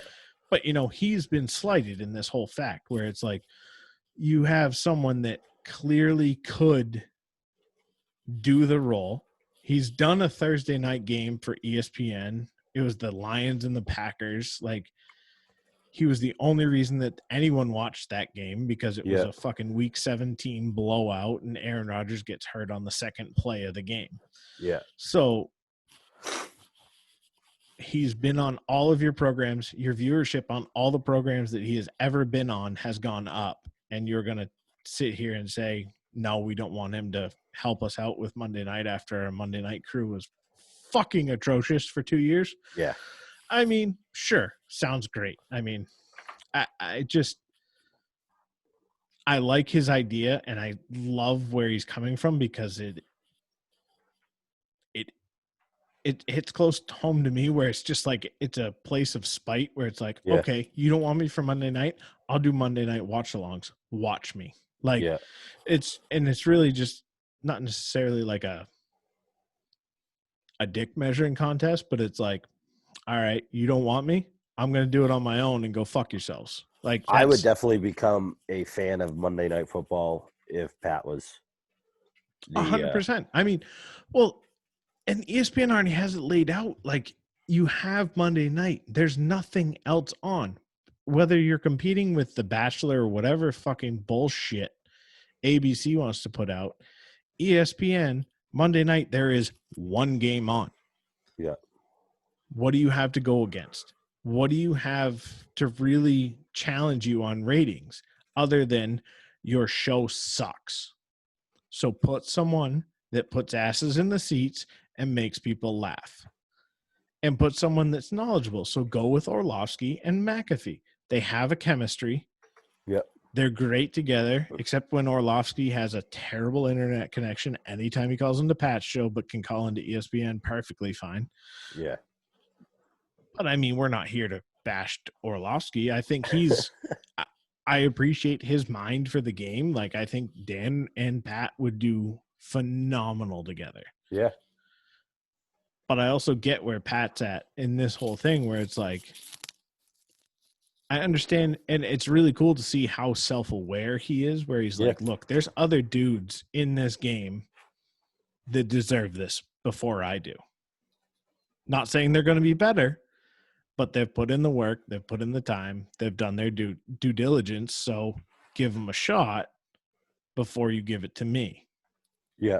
But I think just this whole narrative of it's the old whites and that's not what ESPN wants. It's so true. And it's fucked up to see, like, oh yeah, it's sort of everything. I mean, we talked about it earlier tonight with like the whole college thing and how you're supposed to do things and trying to break that mold. And it's slowly getting easier to do, but still 90% of every fucking high school kid is looking at what college to go to and where to go study underwater basket weaving to get that degree, just so they have a piece of paper that says, hey, I can weave a basket underwater. Yeah. It's I just really, at the end of the day, I look at what Pat has done and how he's pushed it. And he was very self-aware today or yesterday in his statement where he's like, I have a salary of guys on that I haven't made it easy for anyone to work with me. Yeah. But if ESPN, I think, came to him and were like, hey, we want you to do the Monday night, here's a fair wage, he would jump on it and crush it and then still figure out a way to work it with, I think the pod would be able to carry themselves. Like maybe he wouldn't get to do a Monday show because you got to get ready for Monday night, but so what? Like do a Tuesday through Friday show. Like, or have, Ty and the guys do the show on Monday. Yeah. And then, have him call in or whatever. Or just have Monday. Yeah. Have Monday be like a wrap up show of the football games of the weekend and have it be like a good, better bets, like recap. Yeah. Like you could do so many things where I think he could make it work. But I just think that the ineptness of ESPN and not making that decision, and it's going to be interesting to see, and hopefully I have to eat my words and they do make the right decision, but I really don't think they're going to. No, I don't think they are either. And I hope we're wrong, but I at least hope they give him the opportunity to say no to it. You know what I mean? Right. I mean, every article you're seeing now coming out from any sports affiliated market talking about Monday Night Football is he's in the conversation. He's one Yeah. of four. You know, you've got Orlovsky in there, you've got McAfee in there, and you've got two other guys. I forget who else. Yeah. But, you know, Pat came out and said, look, I think it's going to be Orlovsky and Steve Levy, which I can't disagree with. I think they're both great commentators. I think they would do a good job. I think they would do better than Booger, which I mean, that's not really a fucking real high bar you got to jump over. But I think, you know, I just don't know. Like it's disheartening to see someone that's, you know, effectively grinded by himself on his own little platform do what he's doing and then see him just get fucked by a company that's like, nah, you don't fit the mold. That he busted his ass for last year. Right.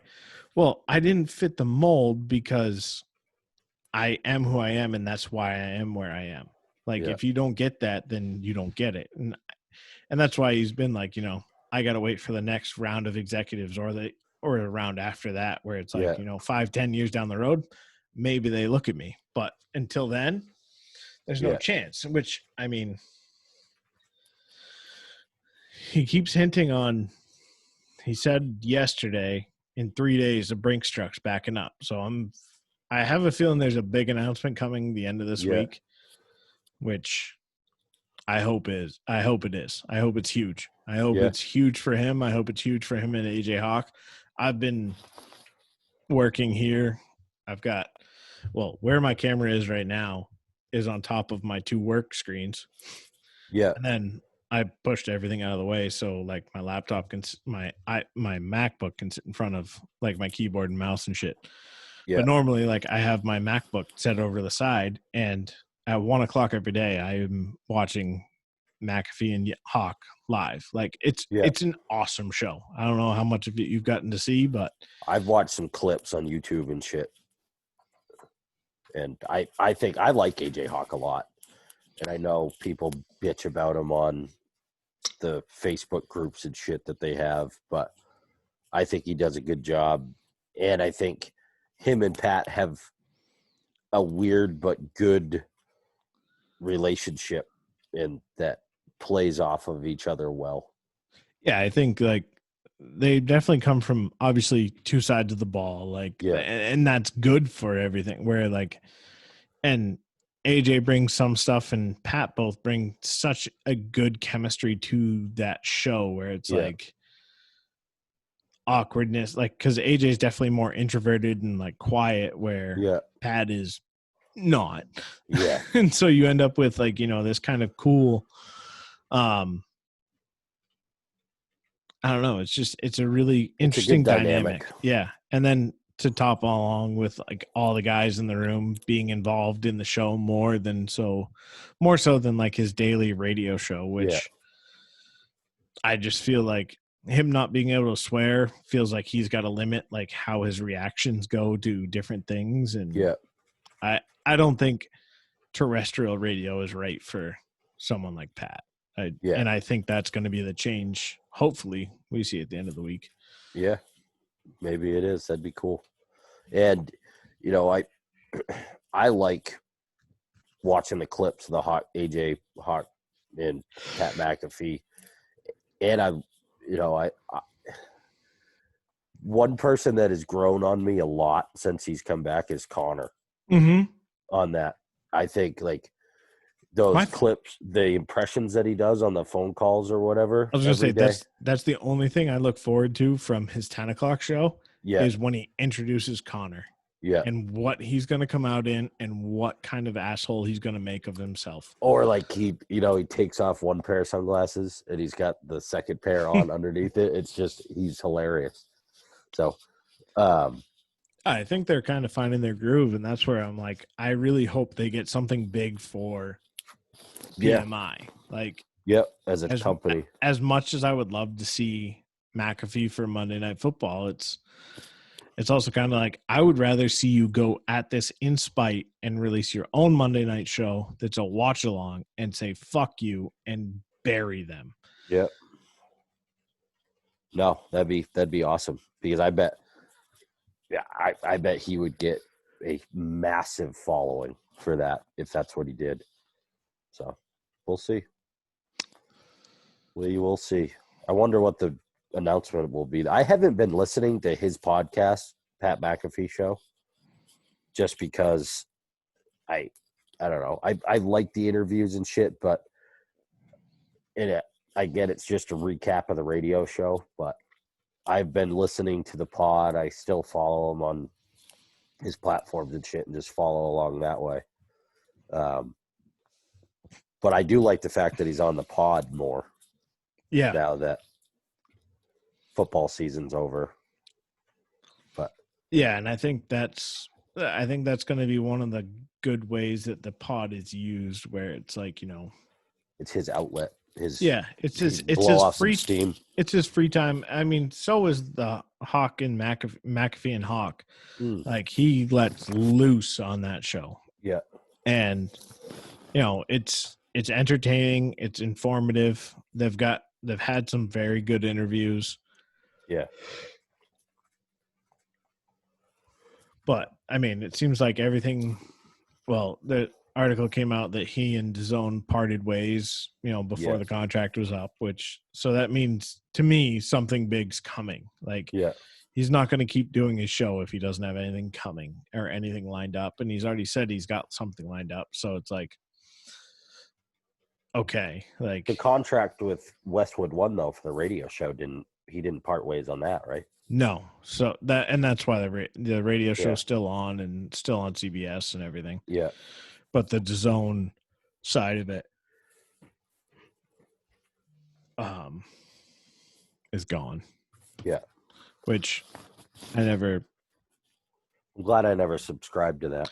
No, I never did either. I mean, if I couldn't watch the show live, then I just didn't catch it live and I'd just listen to the podcast and that was good. So, well, fella, I think I'm going to go to bed. What do you think about the only thing I'll say about the NFL schedule would be there's no way it was a coincidence that the Pats and the Tampa Bay Buccaneers do not play at the same time until week 15. Right? There's no way. Not a chance that was a coincidence. No. Not a chance. And another thing that I'll have to say, and this is crazy, Pat McAfee has made me a big fan of Peyton Manning. Yeah. Just from the stories that he's told about him. Did you see the video of him roasting Tom Brady? Yes. Yes. And that's what I was getting to. Yeah. I couldn't have enjoyed somebody roasting Tom Brady more than that ever.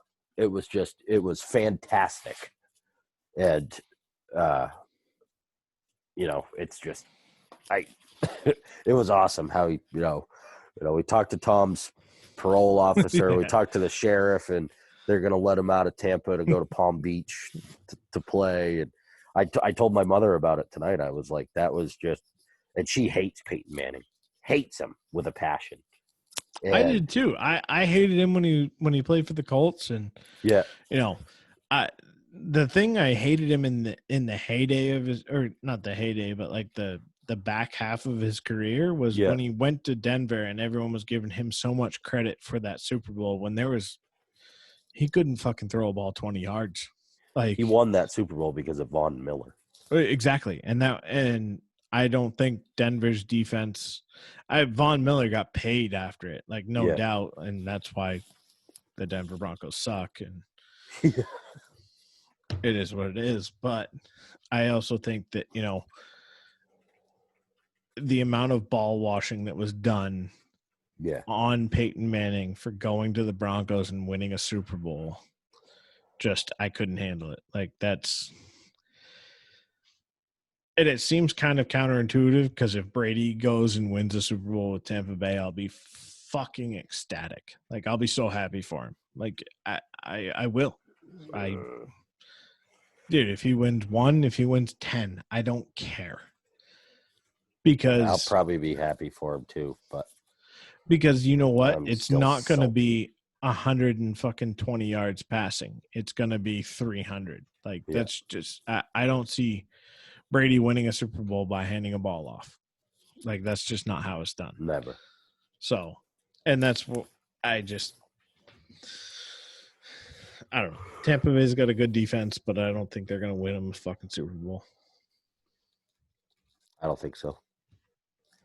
Maybe Tom goes and plays in Tampa for a year and learns the error of his ways, and says, you know what? Fuck it. I'm going to go back to New England. I'm going to retire. I'm done. I think he does retire a Patriot. I think he does too. I don't think there's any way that he doesn't. I mean, it's just like, I hope, but I also didn't think he would tell New England that he was leaving on St. Patrick's Day. That's a bit of a on day one of the quarantine. Yeah. That's a bit of a low blow, Tom. Yeah. I lost a little bit of respect for him that day. I don't think he was. I don't think he really cared. I don't think he did either. I don't think he was welcome to stay another year.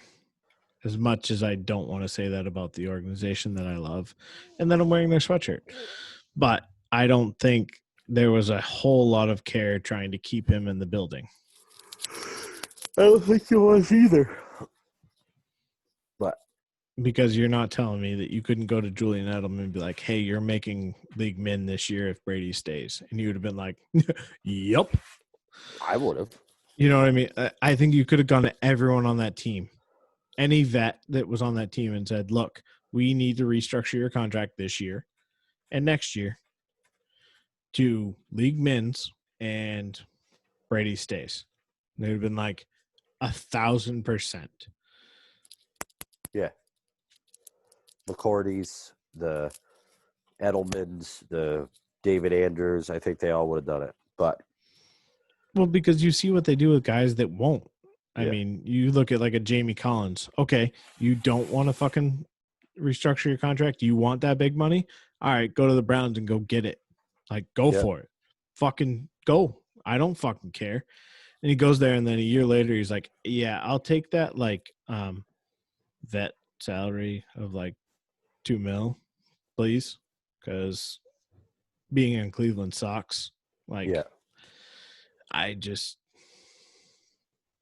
exactly.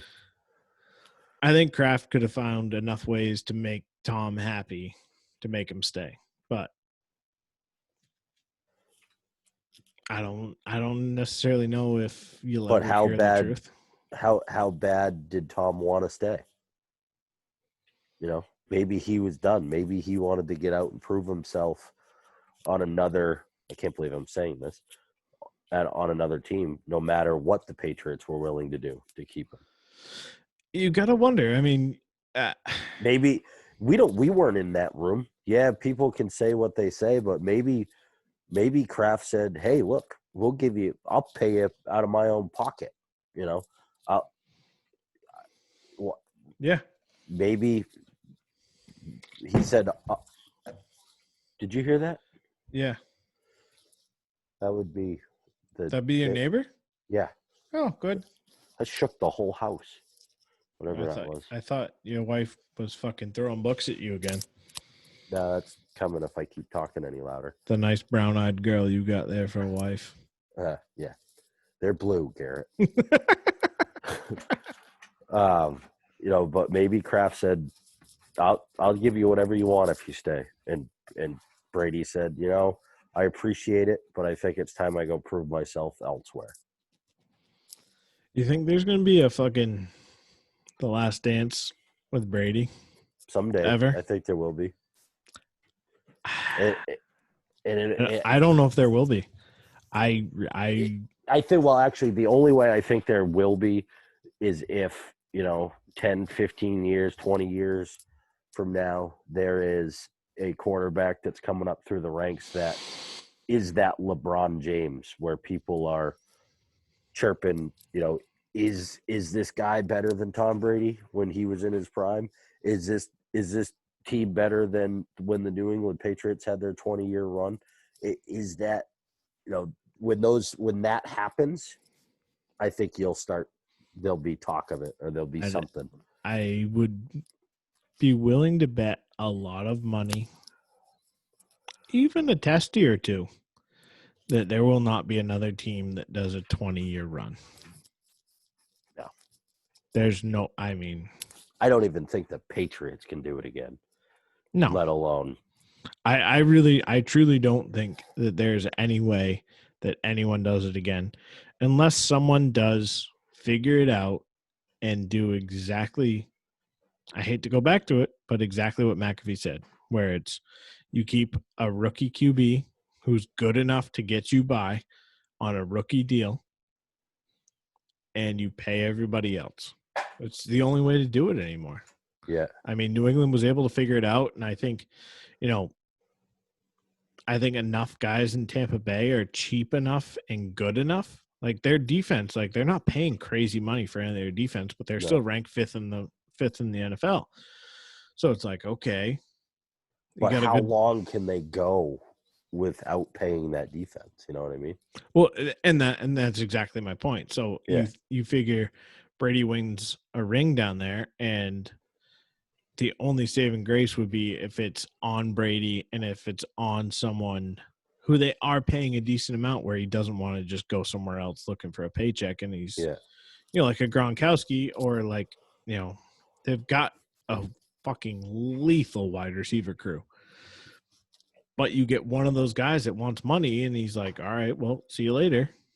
Yeah. Now you're back to how the Patriots had to do it, and how their scouting had to work, and how everything had to work together to be able to replace everyone that wanted to leave after they won a Super Bowl with the Patriots to go to these other teams to get their paydays, which I don't fault anybody for trying to leave and go get a payday. No. Like, dude, get your cheddar where you can. Like, you're only in this league for 10 years max. Yeah. Year 5, you win a fucking Super Bowl. Yeah, you go get your paper. Like, go do it. Like, I have no problem with that. I have no problem with like a Jamie Collins saying, hey, I want this money. But also realize that you want that money, but winning's a shit ton more fun. So welcome back. Like a Randy Moss. Like, I respect the shit out of Randy Moss and the way he handled it, where he's like, look, I'll come in for a decent deal, but I'm playing with Tom Brady and the Patriots. Like, I understand that, and this is why I'm signing this deal for probably less money than I could have made with someone else in the league. Like, and that was kind of the thing with, Antonio Brown when he came in last year. Right. I could probably go make more money, but why not make good money? And why not make enough money to live and live your lifestyle? Not live, but live your lifestyle. Yeah. And win a ring. Like, that just increases your stock for the next year. And it's exactly what Revis did, right? So Revis came in still in his prime, signed a decent deal with the Pats, won a Super Bowl ring, then went back to the Jets for more fucking money. Like, sure, go ahead. Like, you're tailing off. You made it through this year, yes, but next year is going to be a different year, and guys are getting faster and stronger every year. So good luck. Yeah. And he sucked. Yeah. It's kind of like, Well, maybe not he sucked. The Jets suck. Well, think about it like, baseball-wise. Johnny Damon, Jacoby Ellsbury. You said it best a bunch of years ago. The New York Yankees, where Red Sox outfielders go to die. Yeah. They get paid stupid money. The Yankees have that money to pay them. So they go there and they suck. 1,000%. And I think you're going to see that going on in baseball. You've seen Bryce Harper. You saw, you've seen all these guys get paid these huge deals. Mike Trout, Right. You're getting paid big money. That's great. But at what cost, man? Like, can you carry a team? and someone like Tom Brady, yes, you can carry a team. You've proved it. Yeah. You've had nobody for receivers. You've had Gronkowski and Edelman for your past 10 years. And before that, you had Welker. And that was it. Like, yes, you had 1 year with Randy Moss. Great. You have Ben Watson. Great. But every other year, it's like you look at the fucking receivers they have, and who knew about Edelman before Edelman came to the Patriots? Who knew about Welker? Nobody. Yeah. Danny Amendola. Yeah, Amendola. You got, I don't know. It'll be interesting to see. I'm excited about the season. I'm happy to see it's gonna happen. Maybe. I don't put any trust in the NFL. I don't think there's any way they can't. Do you think there's fans at the games?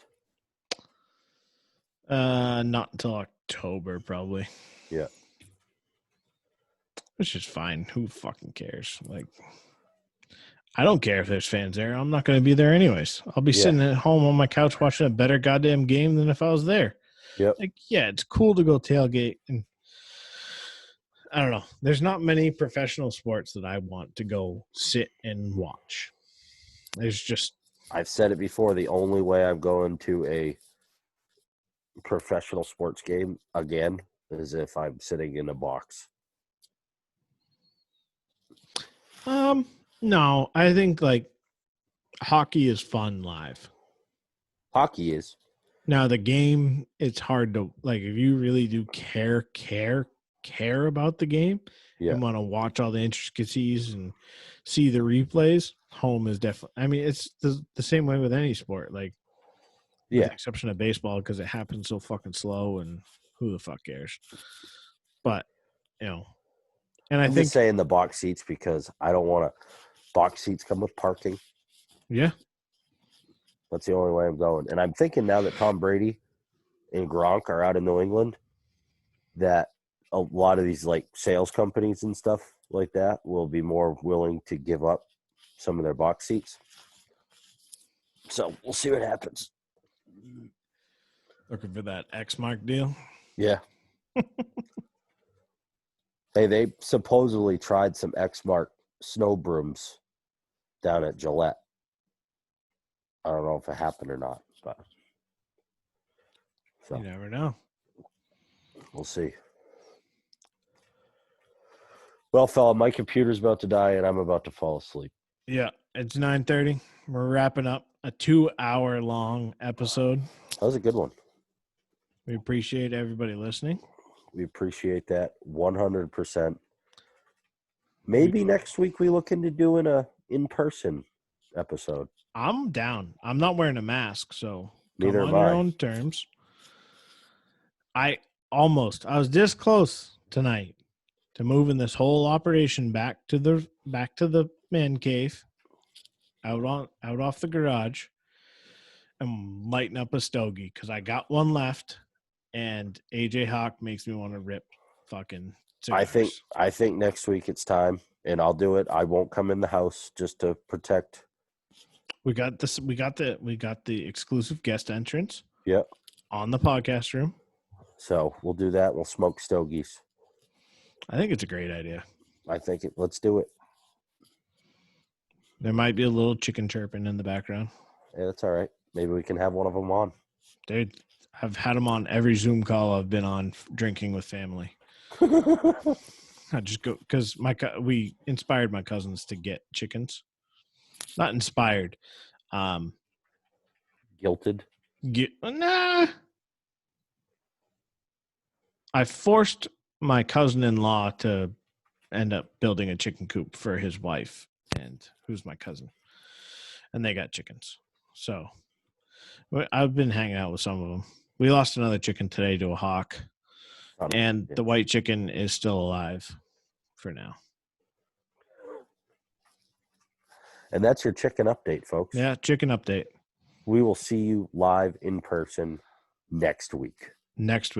Maybe we'll even figure out how to go back to the other thing we were using and do like Instagram and Twitter live. Yeah. So the people can watch us together. They can watch us together. We'll record it and Yeah. I'll be working from home. So And I'll be out of work at 5:30. We'll see you next week, folks. we'll see you next This week is- in person, live. This is great news. Oh, I'm so excited. Here we go. We're Let's moving. fucking go. Peace.